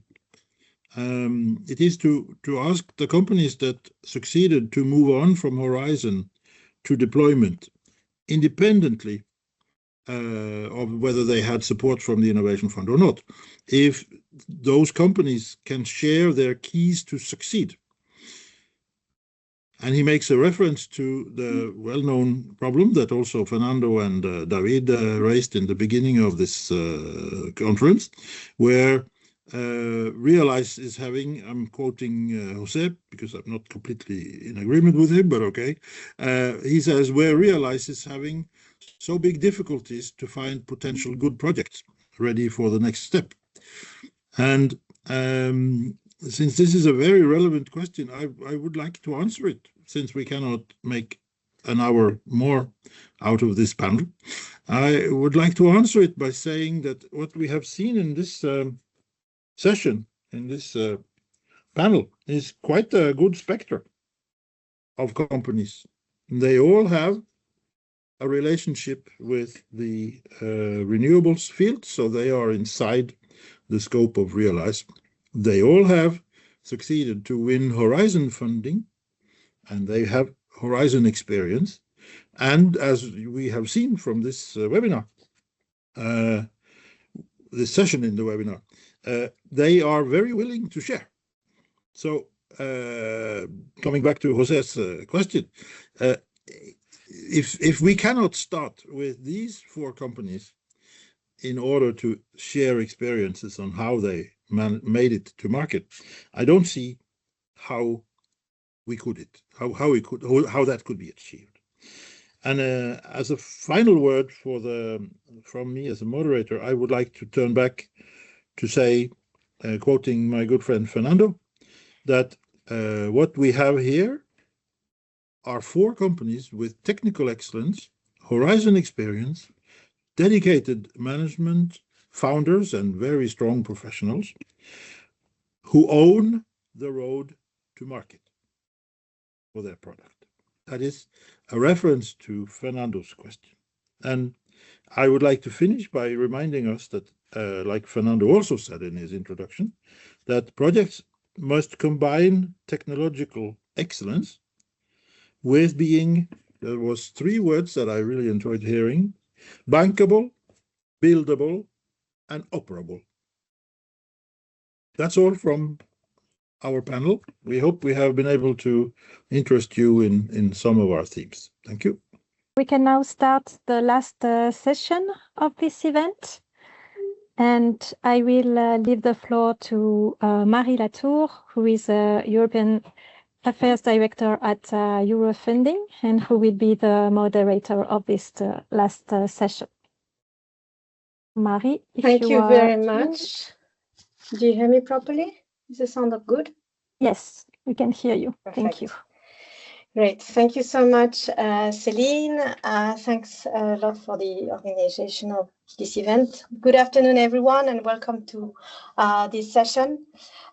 We will spend the next hour talking about bridging research and innovation to deployment. The role of the Innovation Fund will be commented. We'll comment also about the Clean Industrial Deal funding scheme that is being put forward by the Commission, and how they can support enhancing industrial competitiveness.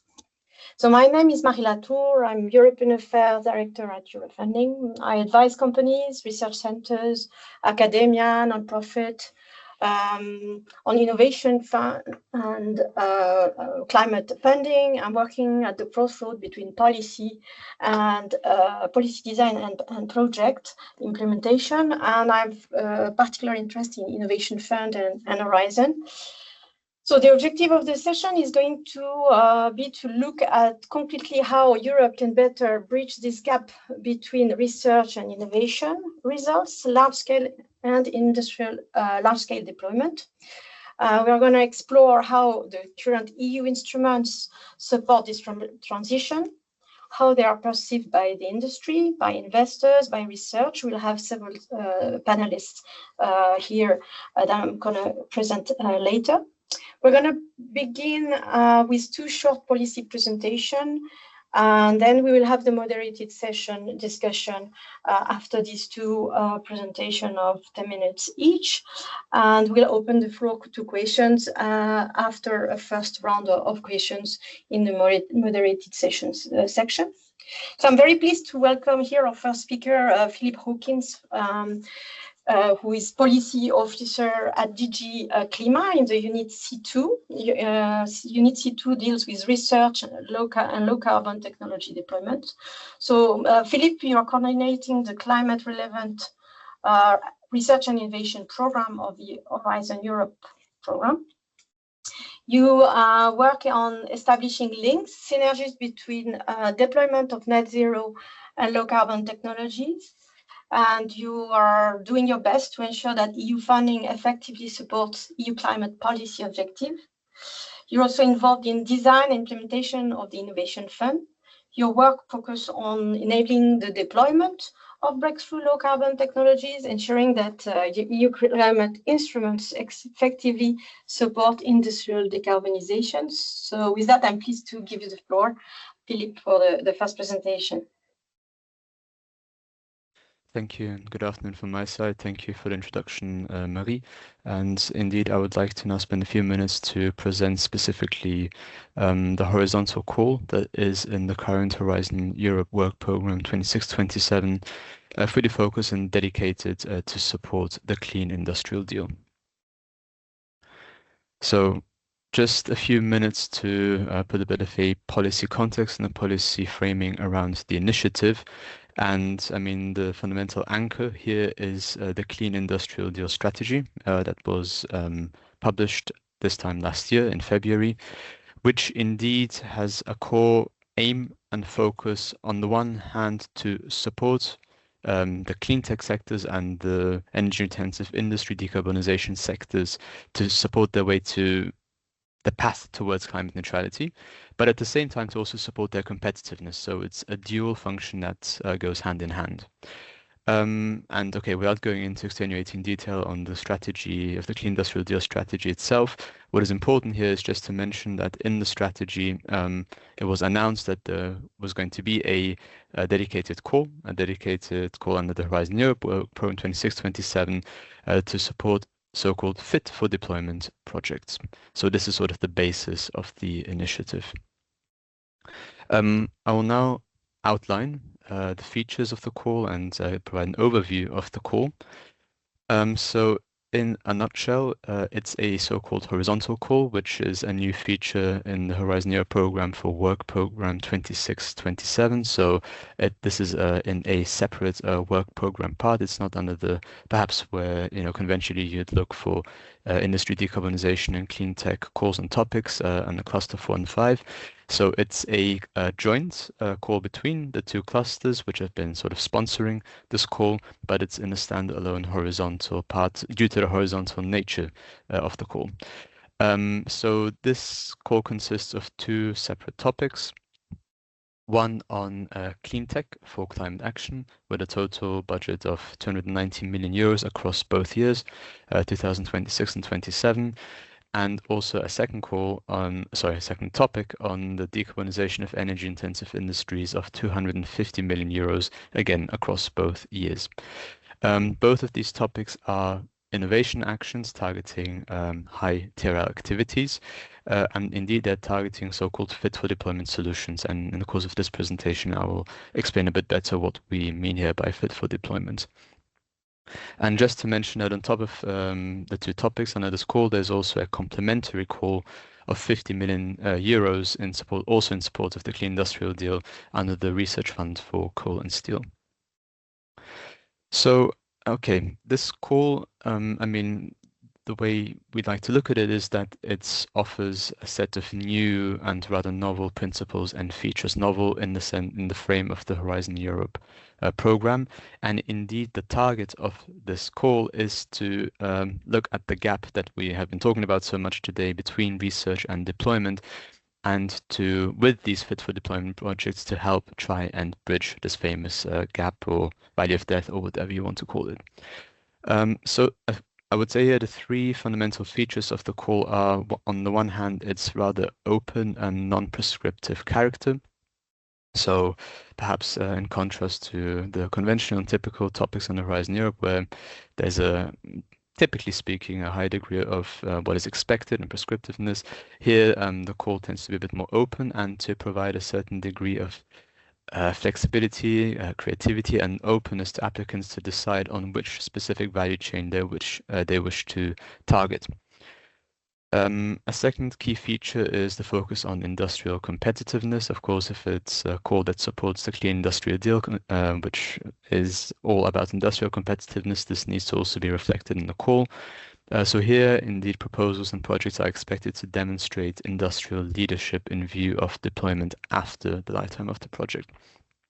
And notably, this is required by proposals giving a business plan and a market readiness strategy. And then a last point and a last feature is the cross-sectorial value chain approach. So here, proposals are encouraged to ensure the development of tech solutions across specific value chains. So not just to focus in the silo in the realm of one specific technology, but really to try and have a value chain approach. Just in a few words on the expected impact of the call.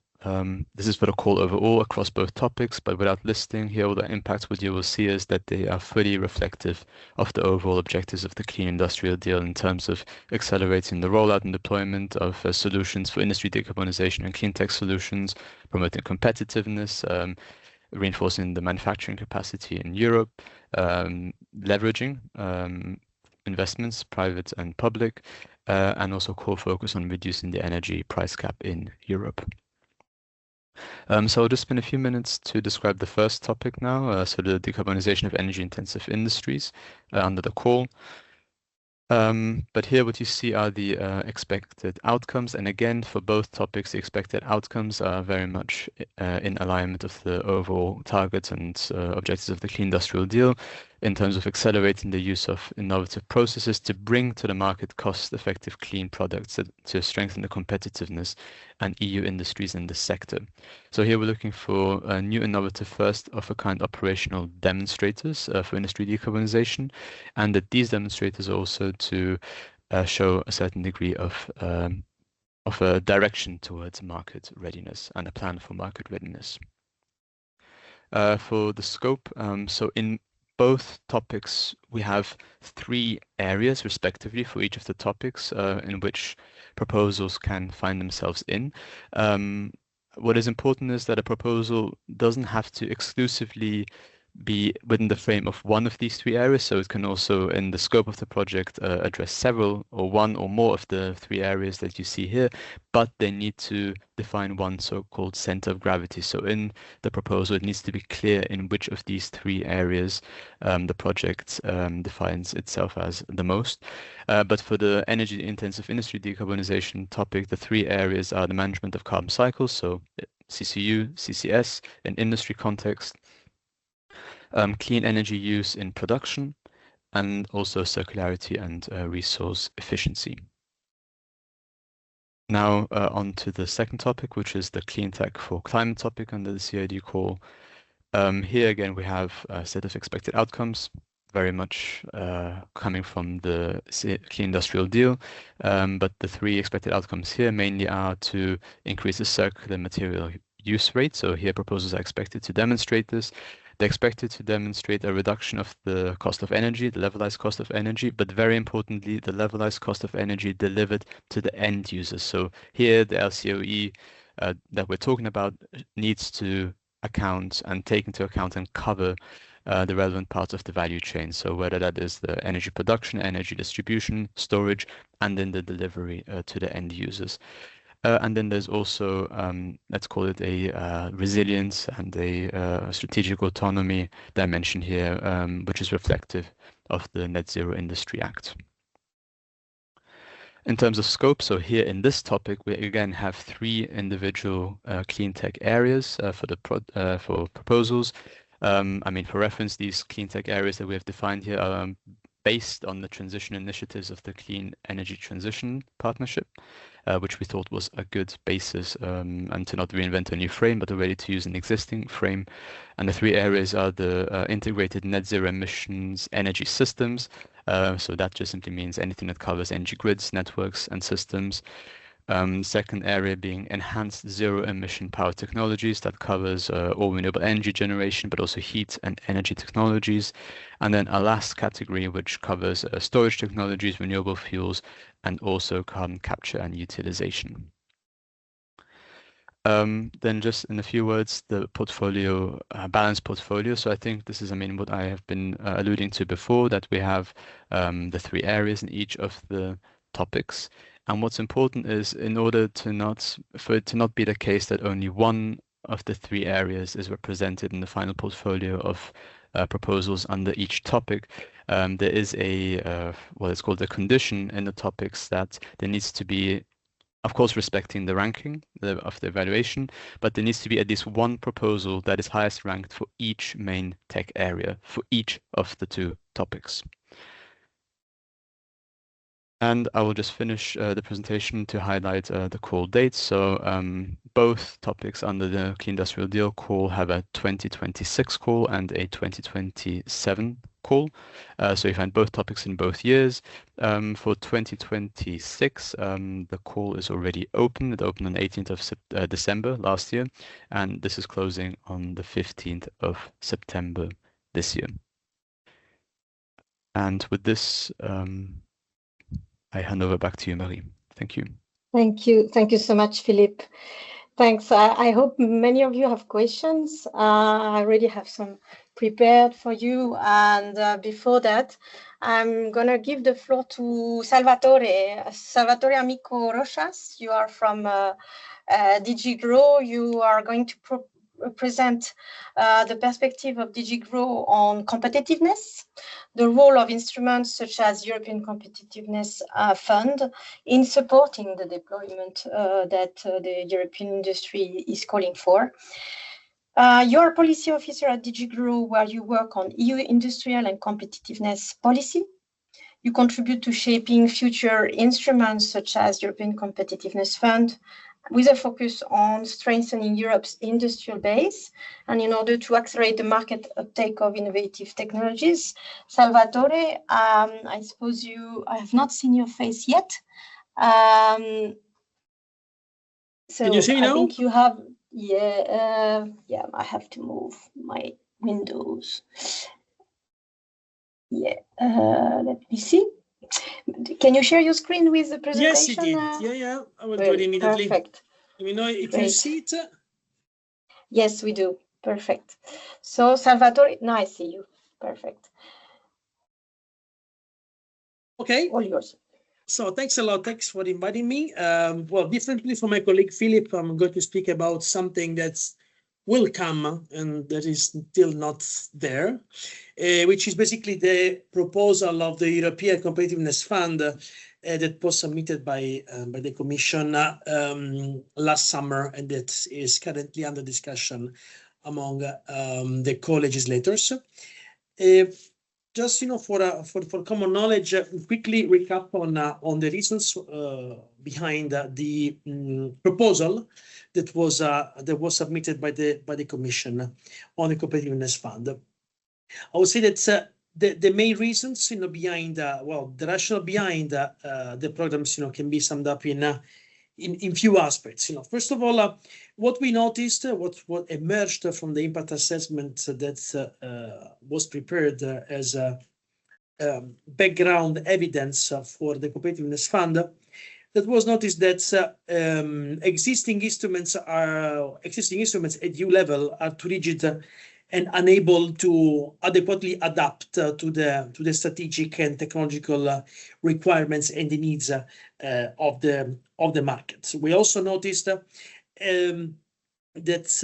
EU funding was insufficiently connected with other public and private sources and remained in particular very much fragmented.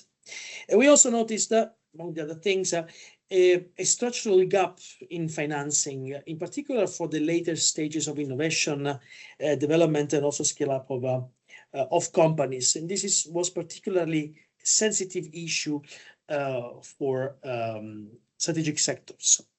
So all in all, this basically showed that there was some need, to better address the market failure via something new. The idea then was to basically to use and to launch this competitiveness fund. Here you can see a bit the ECF budget, which is split around the different windows and the different programs. For instance, here you might see from this slide that the clean transition, industrial decarbonization, which I assume this is a topic of strong interest for you, as a 26.2 billion allocated, even though this is not the only part that will concern the support to this topic. First of all, because you have to consider also the budget of the Innovation Fund, which is still under the hat of the Competitiveness Fund, which is going to be around 41 billion euros. And you have also to consider the parts on financial instruments, both funded and unfunded, that I will tell you more in a little while. Then what are the key features? Some of them they were already hinted in what I said before.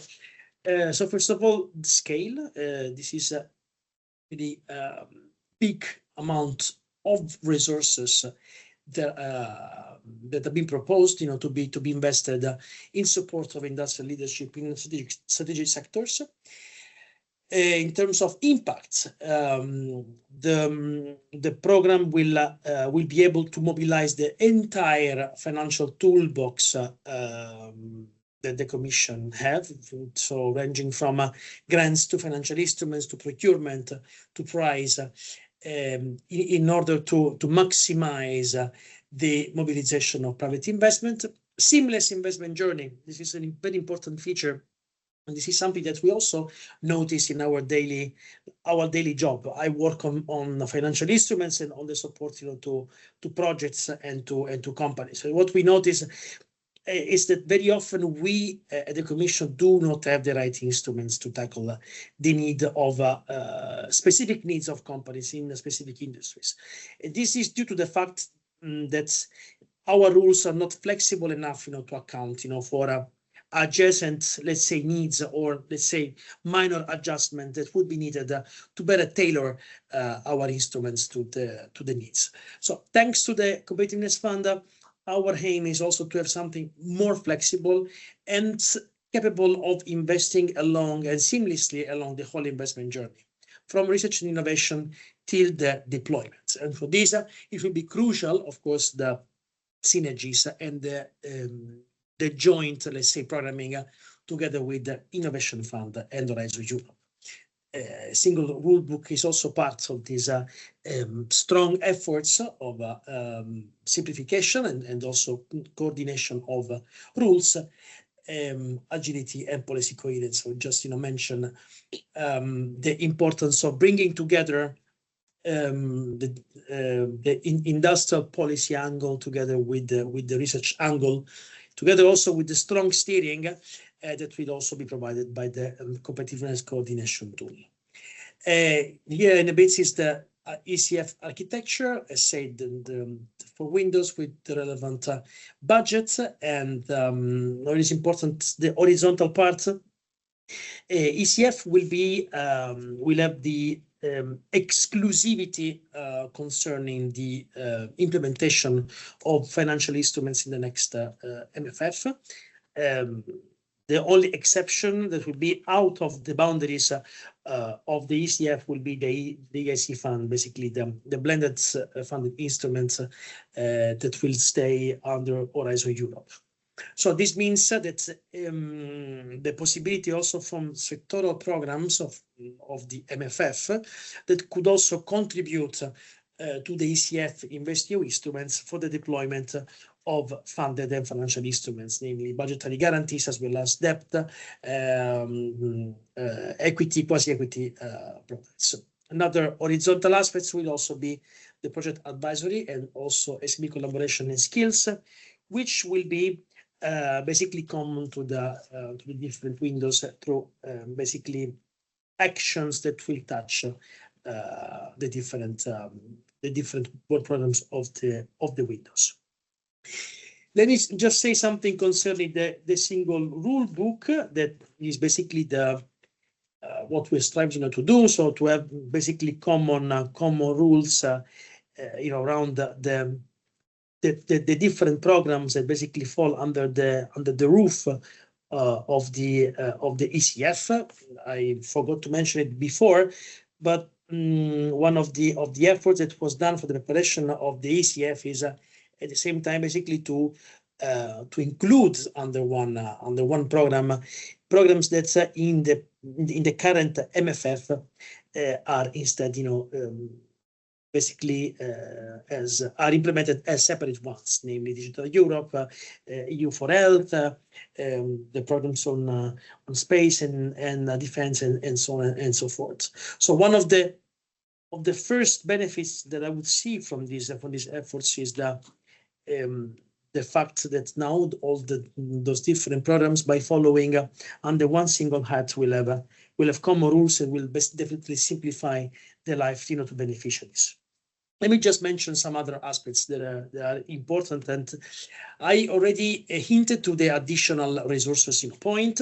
So basically to the possibilities for other programs also to chip in and to contribute to the resources of the program. At the same time, this possibility will also be possible for member states through their share management funds that can also contribute to the financial instruments funded and unfunded of the program. There are common rules concerning the cumulative and combined funding for projects, and also possibilities to extend this shared approach also with member states. As said, the synergies with Horizon Europe and the Innovation Fund, so basically the common programming, that is an important aspect. The competitiveness seal is another important aspect that basically will be award to the projects that meet high quality standards and are assessed under the ECF. Maybe just not to waste too much time here, I would also mention the international dimension and the aspects concerning EU preference. So basically, this is something which is also common to Horizon Europe, and then basically the possibilities of award procedure to include the specific eligibility conditions designed to protect the European Union strategic and economic security needs. So this is something that could also be implemented via ECF. The last aspect that I would like to mention is also the part on governance and advisory boards. Will also common aspects, and that will also allow, for instance, for the strategic stakeholder forum board to include representatives of the different potential beneficiaries, including sectors, organizations, associations, SMEs. That will also play a role in the preparation of the work program. And other boards will also be present in order to provide support at different level, no less also the advisory board under the InvestEU instruments that will include representatives from different member states and from the different implementing partners, basically to provide guidance, strategic guidance, for the implementation of the different instruments. Very quickly, the part of the CF toolbox.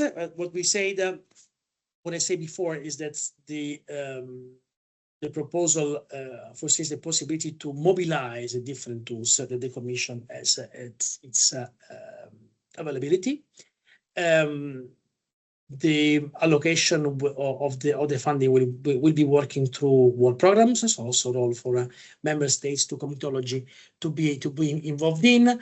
A partial exception to this rule will be via the accelerated and targeted actions for competitiveness that under specific circumstances, and I would say also exceptional circumstances, can basically allow for a waiving, let's say, of the call requirement. But those are going to be only exceptional and only in duly justified case for projects of high importance and high strategic values. Apart from this, the proposal will also include new instruments, and in particular instruments that concern industrial policy, and in particular the single market value chain builder and new tech frontrunners. There are instruments aiming at the first one, basically to focus more on a value chain approach. So basically funding projects that could contribute to the resilience and to the security of supply in the EU, while EU Tech Frontrunner more for instruments aiming at supporting tech leaders in their journey, in their scale up, in their commercial success. Last but not least, let me mention the production ramp-up action. That is a very interesting action. This is new. This is something new, and we basically would allow the ECF also to provide support to manufacturing ramp-up in a number of industries. We know that this is a sensitive issue in a number of sectors, so not less. You might have seen from the battery booster that the Commission has also put in place specific facility to provide support for the ramping up of the battery production. For the rest, for the EC InvestEU instruments, we already mentioned the budgetary guarantee, financial instruments. Well, one more instrument that would be allowed under the ECF are also more facilitated blending operations, so blending the grant components with the financial instruments. And as said, not only the EU, but also member states compartment for member states to contribute to the resources. Very last slide. Let me just mention here that a number of horizontal and cross-cutting activities are based on currently ongoing actions in this MFF. The good thing is that we were trying basically to extend it, to expand basically to a wider number of sectors, those services, those currency of services in the MFF. This is the case of project advisory, as well as the EU for Business Network, which builds on the Enterprise Europe Network. SME actions, basically the possibilities for each window to have dedicated actions to SMEs. This is an important aspect I would like to underline. And also another important aspect will be also actions concerning skills development, and also the support, and in particular reskilling and upskilling in strategic sectors. So this is in a nutshell what the Competitiveness Fund is. The discussion with the co-legislator is ongoing. We're at good pace, good step, a discussion with the Council, and now we are also keeping up with the Parliament as well. Thank you. Thank you very much, Salvatore. A lot of food for thoughts. You gave us some perspective for the future on how EU is willing to address industrial competitiveness on clean tech sector. I have to say that's very interesting moments to see how funding instruments are evolving. Just for the background, 24 years ago, I started to work in solar.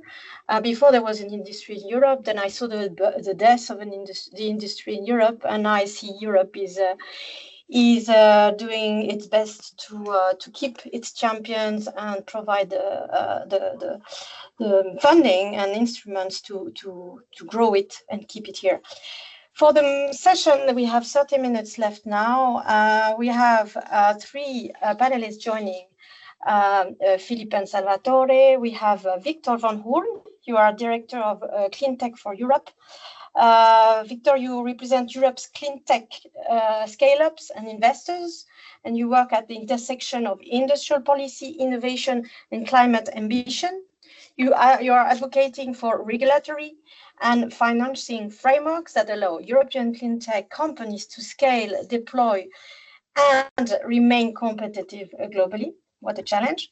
We are also joined by Isabelle Canu. Isabelle, you are a partner at Get Fund, where you focus on growth stage investments in green European tech startups. You bring expertise in venture capital, scale-up financing, and the challenges of translating innovation into bankable, deployable, industrial solutions. And finally, we have Greg Arrowsmith, your Secretary General at EUREC. You represent the European Renewable Energy Research Community. You advocate for a stronger link between research, excellence, demonstration activities, and large-scale deployment across Europe. So I will start with a round of questions to each of you, and then we'll see how the Q&A goes, and we'll move to the audience. So please raise your questions if you're burning to understand better Clean Industrial Deal Call, ECF, although it's not yet written in stone how will ECF work. We are in a phase of proposal from the Commission. So in this session, we're going to build on the presentation from Philippe and Salvatore to test the perspective against realities faced by industry, investors, and research community, moving from research to deployment. Philippe, let me turn back to you. So from your perspective at DG Clima, what would this project, how would you distinguish a project that is truly fit for deployment from one that is still primarily research or demonstration driven? And where would you see projects going to Clean Industrial Deal Call going to? Thanks, Marie. And I think, I mean, it will be no surprise that the answer to this will resonate a lot from what we've heard today as well, particularly at the beginning of the conference. But I think in essence, what we see is that many net zero technologies and also many industry decarbonization demonstrators, which are at R&I stage, so let's say Horizon funded, for them to successfully reach an advanced stage of they're able to reach an advanced stage of technological maturity, but they often lack operational and, in particular, financial maturity. And this is, I mean, one of the main drivers of the so-called valley of death between the two phases of the innovation and value chain. So I think, again, in other words, what there is a lack of focus on having a business case and what it takes for the market uptake of technological solutions. So knowing what is your target market, knowing the competitive landscape, the planning and securing of financing for market deployment, securing off-takers. And what we see is that this is often the type of thinking that is not really prevalent for projects and for activities that are under the Horizon Europe remit. But at the same time, projects, I mean, what we see is that projects often do not dedicate enough effort into preparing the necessary requirements for market deployment. So one side of the coin is all the business aspects, let's call it, and marketability aspects. But I mean, there's also factors such as the regulatory constraints, securing permitting, but also intellectual property rights. And I mean, this was all, I think, very well described as well in the presentation this morning. But okay, so in summary, for a project to be truly fit for deployment, it needs to consider the critical elements and requirements to go beyond technological readiness. And I mean, I hope that this also is visible, that this is what we've been trying to now target specifically through the Clean Industrial Deal Call. It's to require and to encourage proposals to account for business and market readiness factors via an industry-led, but also a non-prescriptive approach. Thank you, Philippe. I'm going to turn to you, Greg. So you represent the R&I community. You're partner also of the Realize project, in charge of communication dissemination in the project, but also at looking at advices to improve innovation fund. Last year, in the project, you prepared a report on advices on the design of innovation fund and related instruments. When you see the Clean Industrial Deal Call, for instance, are wishes that you had been listened to, in your view? Thanks for the question, Marie. Yes, the timing for my report was quite lucky because it came out in February of last year, And that was around the time of the Clean Industrial Deal communication. Then a few months after that, we had the launch, let's say the discussions over the summer and in late spring around what this Clean Industrial Deal call should look like. So it was an opportunity to integrate some of the ideas from my report. And at the same time, at a higher level, there were the discussions around the European Competitiveness Fund. So there was an opportunity for some of the ideas to resonate there. And I'm happy to say that there is some good agreement between what my interviewees, 15 of them from 16 from 15 different renewable energy companies, were saying to me about what they wanted from Innovation Fund and what we now see in the Clean Industrial Deal Call. So first of all, Clean Industrial Deal Call will hand out EC contributions of around 15, maybe up to 20 million euros, which is pretty much the same as what you get under a small-scale innovation fund project. But the process is going to be much lighter. So we are not talking about 1,000 pages, like Nicola said, or like an average of 600 pages, like my interviewees were saying, with 24-hour days over 3 months to prepare the proposal. The backbone of it will be a standard innovation action proposal, but there will be 2 important addenda, the market readiness strategy and the business plan. But these, I guess, are going to be at a reasonable length. So there'll be better proportionality between the effort needed for the proposal and the 15 to 20 million euros that you can hope to get.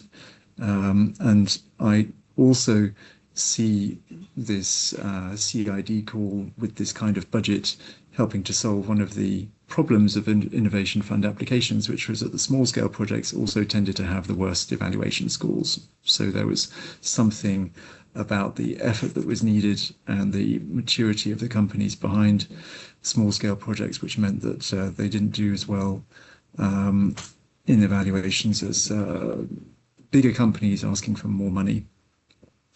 Other good things about the CID call is that we don't have to be doing complicated GHG calculations. So that's a chunk of the innovation fund paperwork that is no longer relevant. And also,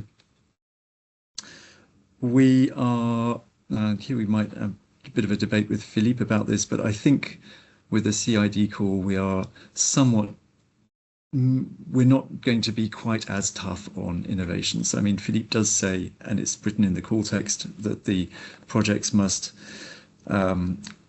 ensure the development of innovative technological solutions, but they're not really about developing innovative technology solutions. They are about upscaling. They are about getting a factory going. They're about building a demo site with a pre-existing solution that just needs to come off the shelf. So like many of my interviewers were saying about innovation fund small scale, we should be a little bit less focused on the innovation requirements. We should be looking at something maybe more with the title of a sovereignty fund, where we're aiming to get manufacturing going again. And I do see that clearly in the focus of the Clean Industrial Deal. I'll leave the floor there and happy to elaborate on those or some other points later.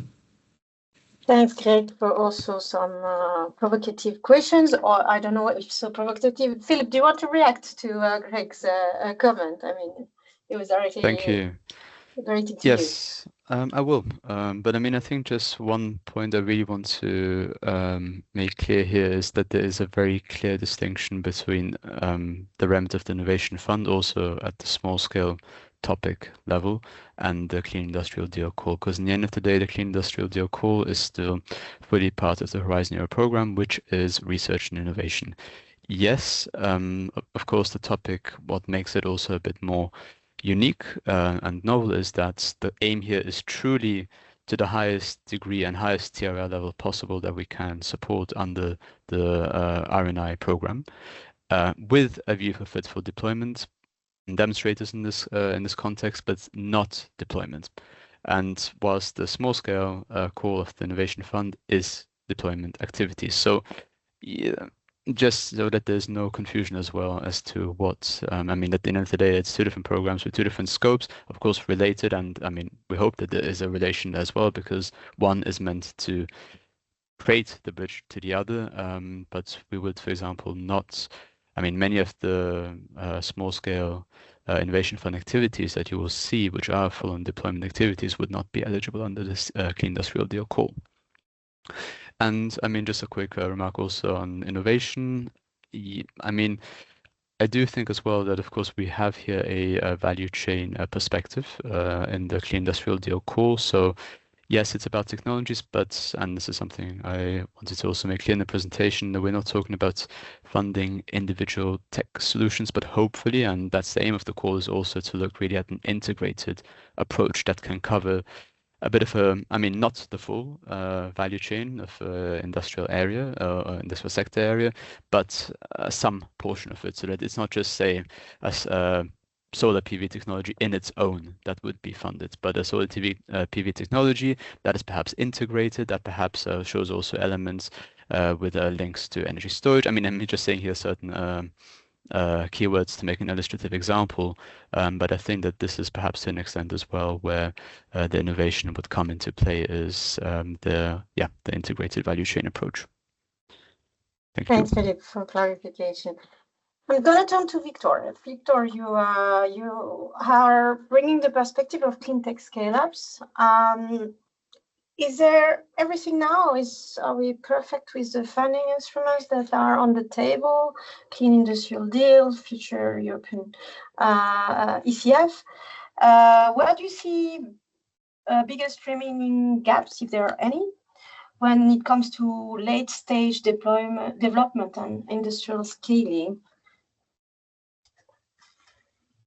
Thanks. Thank you for yes.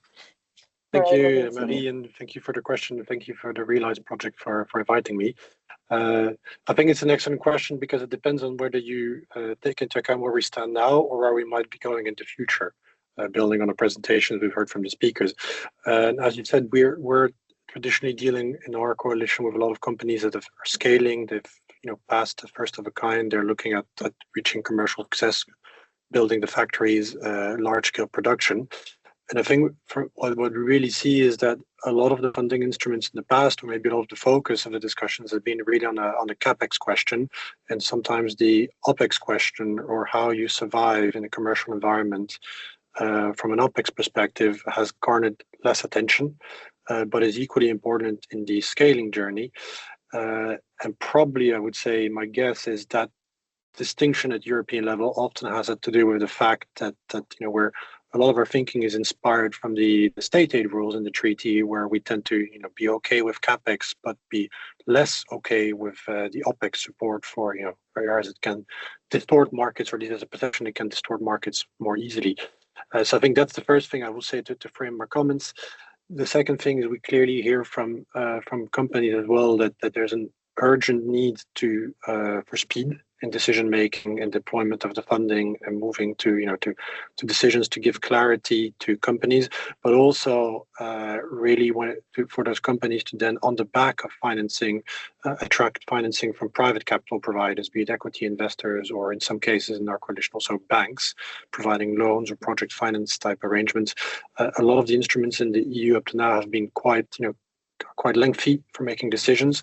As a result, private financiers are often uncertain where the money gets disbursed and what's the actual de-risking element. So I think there we can gain a lot.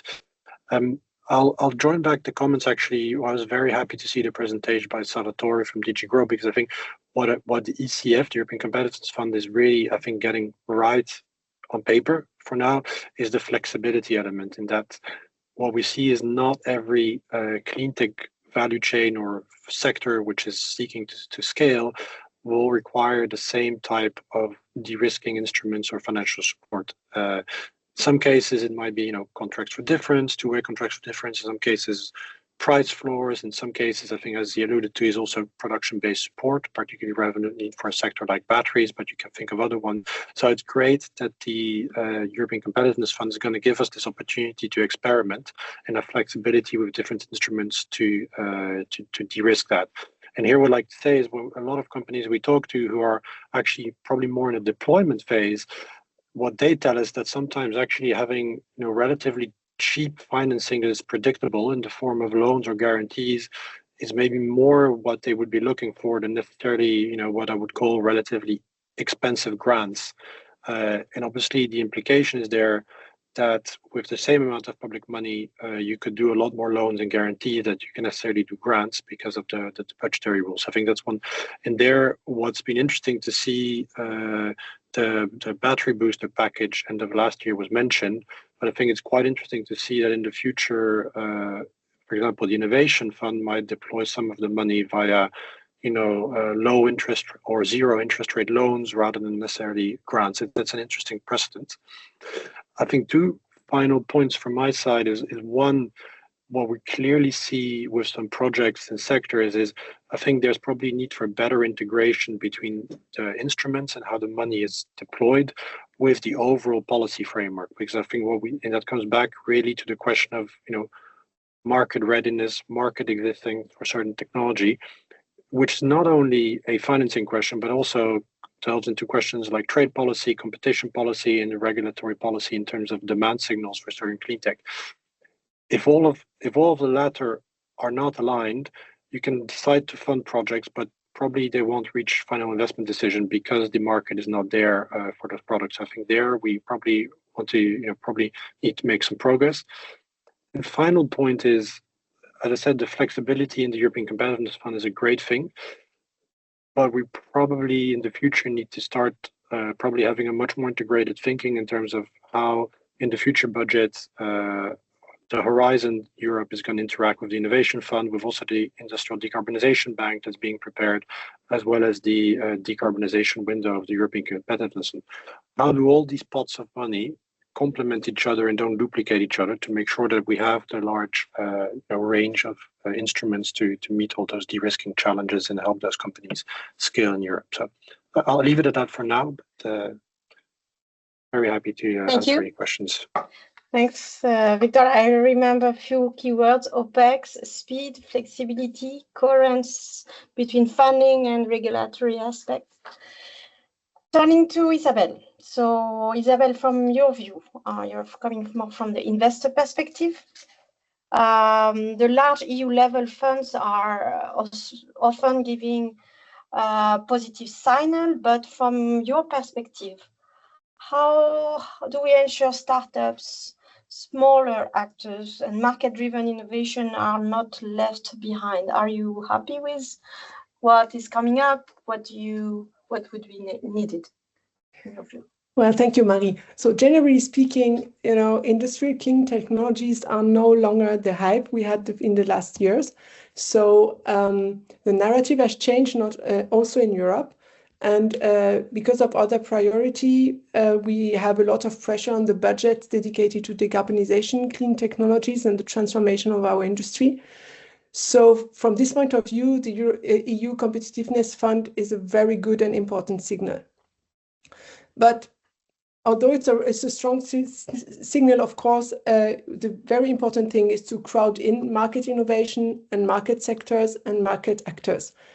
So to ensure that the right impact of such program from an investor perspective, I'd like to stress 3 points, 3 practical design principles, perhaps, to ensure that startups, SMEs, new entrants, and also the private, like smaller type venture capital funds are not left behind. So the first point is, of course, we have to be careful of not crowding out. Philippe, you just mentioned this is a very difficult space between the end of the innovation and the market size, and playing in this game, you are of course in the game of other actors, and that's very important that we don't crowd out these actors. Yeah. So please use the venture capital industry that already finances market-driven innovation and deployment of solutions that the market needs. This industry has been developing quite slowly, but developing in the last decades. So please be aware that to include us as partners.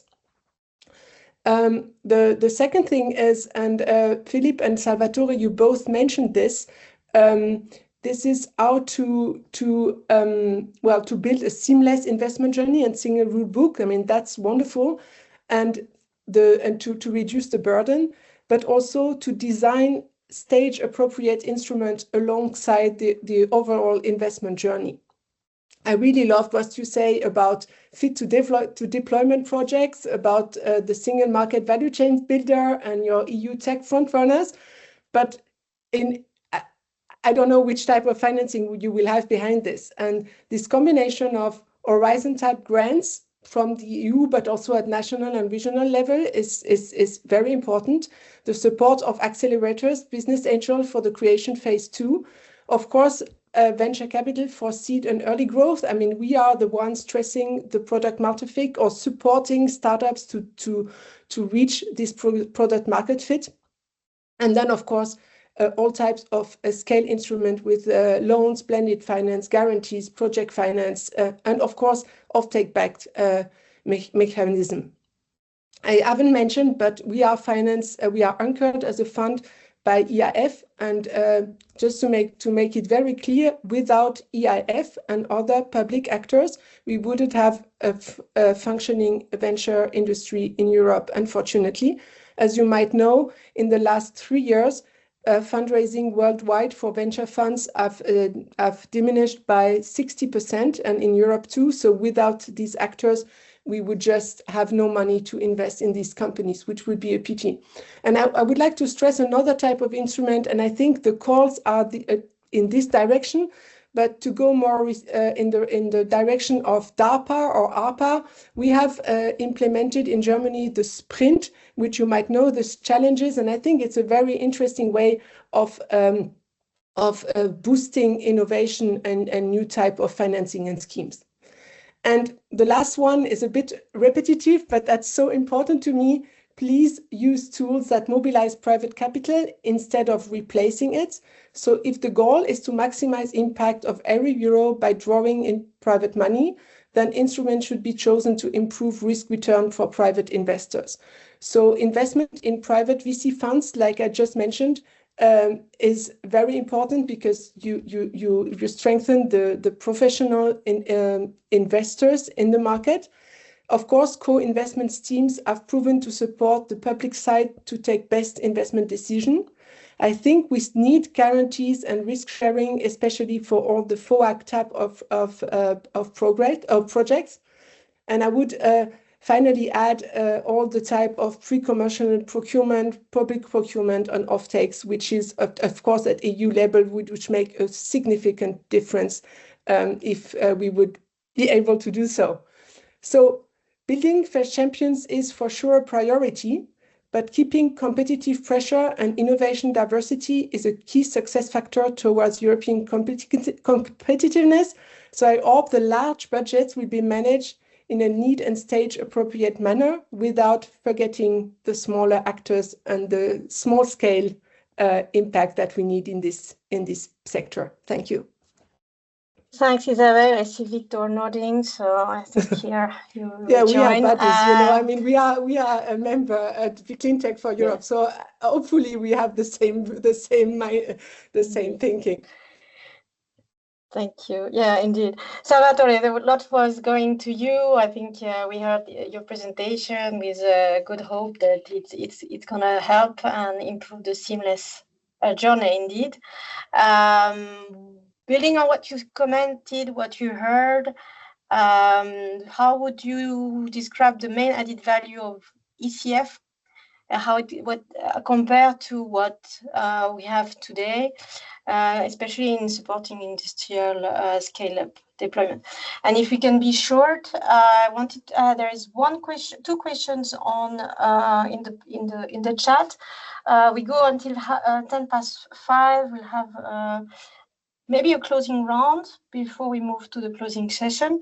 So Salvatore, sorry. Yes, indeed. No, thanks a lot. And I also found what the last two speakers also said, Isabel and Victor. So I will also try to briefly comment on what they said. Yeah, in terms of added value, you mentioned it. The flexibility is definitely it. As said, lots of gaps, to bridge. One size fits all, we notice. it doesn't work. So we need this openness and these possibilities, to flexibly design what the market needs with industrial, logic. So this, I would say, is the main one. And I would say that thanks to this type of approach, and then mobilizing the entire toolbox, so having all the degrees of freedom at our disposal, this would at the same time allow more resources, more private resources also to jump in. I just mentioned one aspect, one indicator that's for me is very iconistic, for the current MFF. Under the investment need analysis of the Net Zero Industry Act, we notice that only 5% of the EU funding instrument for clean tech was could be mobilized to support manufacturing capacities. For us was really an eyes opener. That was really incredible. So if you really are serious on the resilience and on reshoring industrial capacities in Europe, this 5% should increase. And thanks to the flexibilities, we think that this can be done.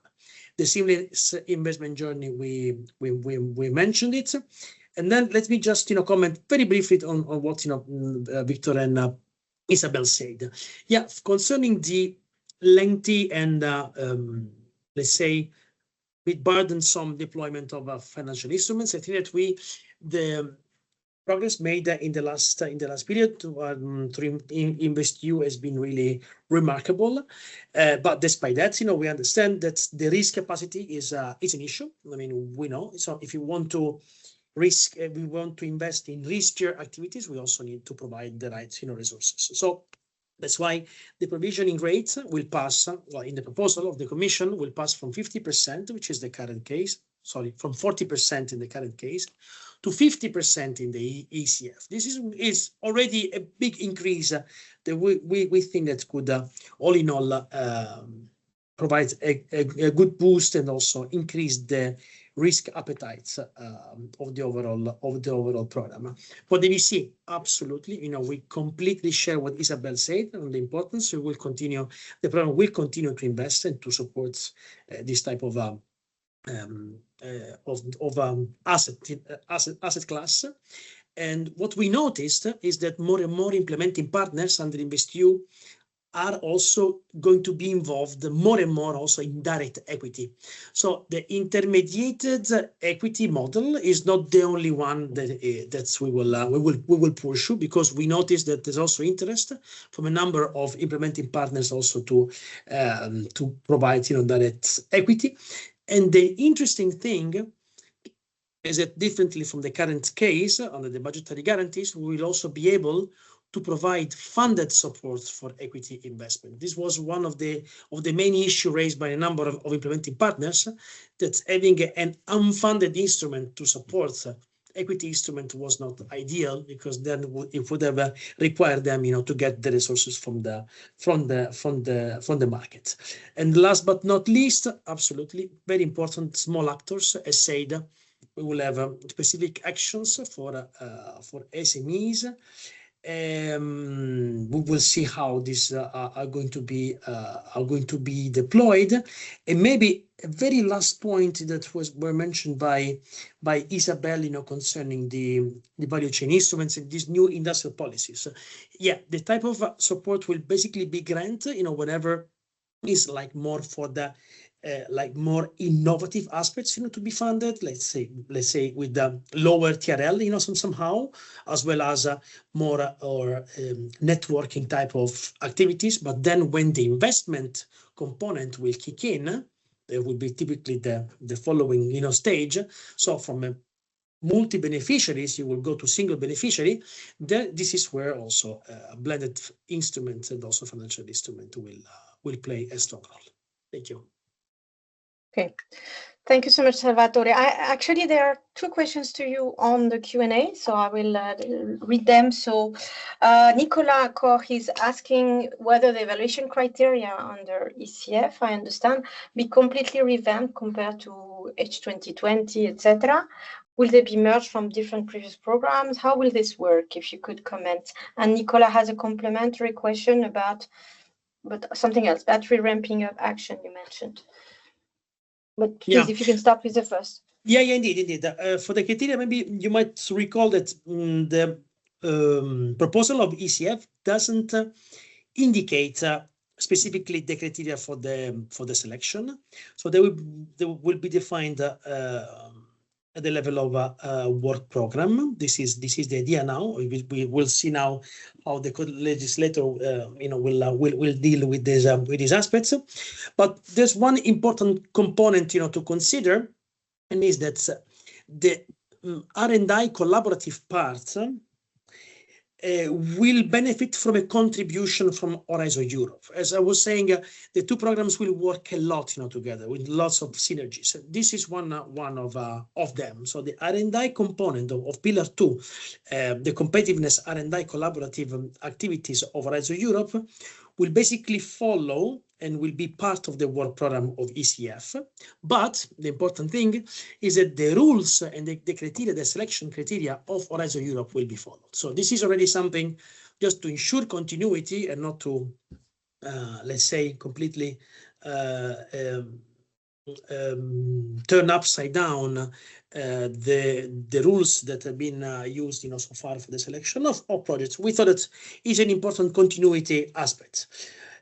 For the rest, yes, the work program of ECF will define the criteria and the selection criteria that we can expect, of course, to be very much built on what is currently existing in other programs. So nothing completely new and nothing to basically very surprising. Okay, actually, that's a question that comes back very often in circles, that how can we prepare good proposals, projects, if we don't know the evaluation criteria in advance? So it's good to hear that there won't be a revolution here.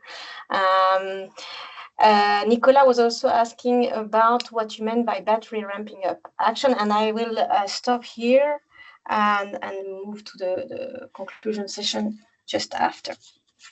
Yeah, for the ramp up, for the ramp up part, this is something that we consider as something that comes after the scale up part. No, basically, you develop a good pilot, it tested well. You need to scale up and basically to reach the right scale, but then in order really to enter into the proper production, that you need a whole phase. Through which basically you have to properly engineer the whole process, but at the same time you have to reach the production with the right yield in the right time, and so on and so forth. So this stage, which happens after the scale up, and it can really be very costly. This is what we consider ramp up, and this we also consider as a very crucial stage in the development, because this is also something that is perceived as a very high risk, and it can hardly be funded like with let's say market-based instrument. This is very much perceived as high risk, and the risk increases and the cost increases if the technology is also more innovative and more, let's say less known in its implementation. So we feel that this is an important point, and we will see. We think that what we propose in terms of the ramp up action under the ECF can well tackle the need of ramp up in a number of sectors for the next MFF. Okay, thanks a lot. Very clear. Maria Laura, just a question. How many minutes do you need for the final closing words? Well, we're already at 5:06, so I don't see you, Maria Laura.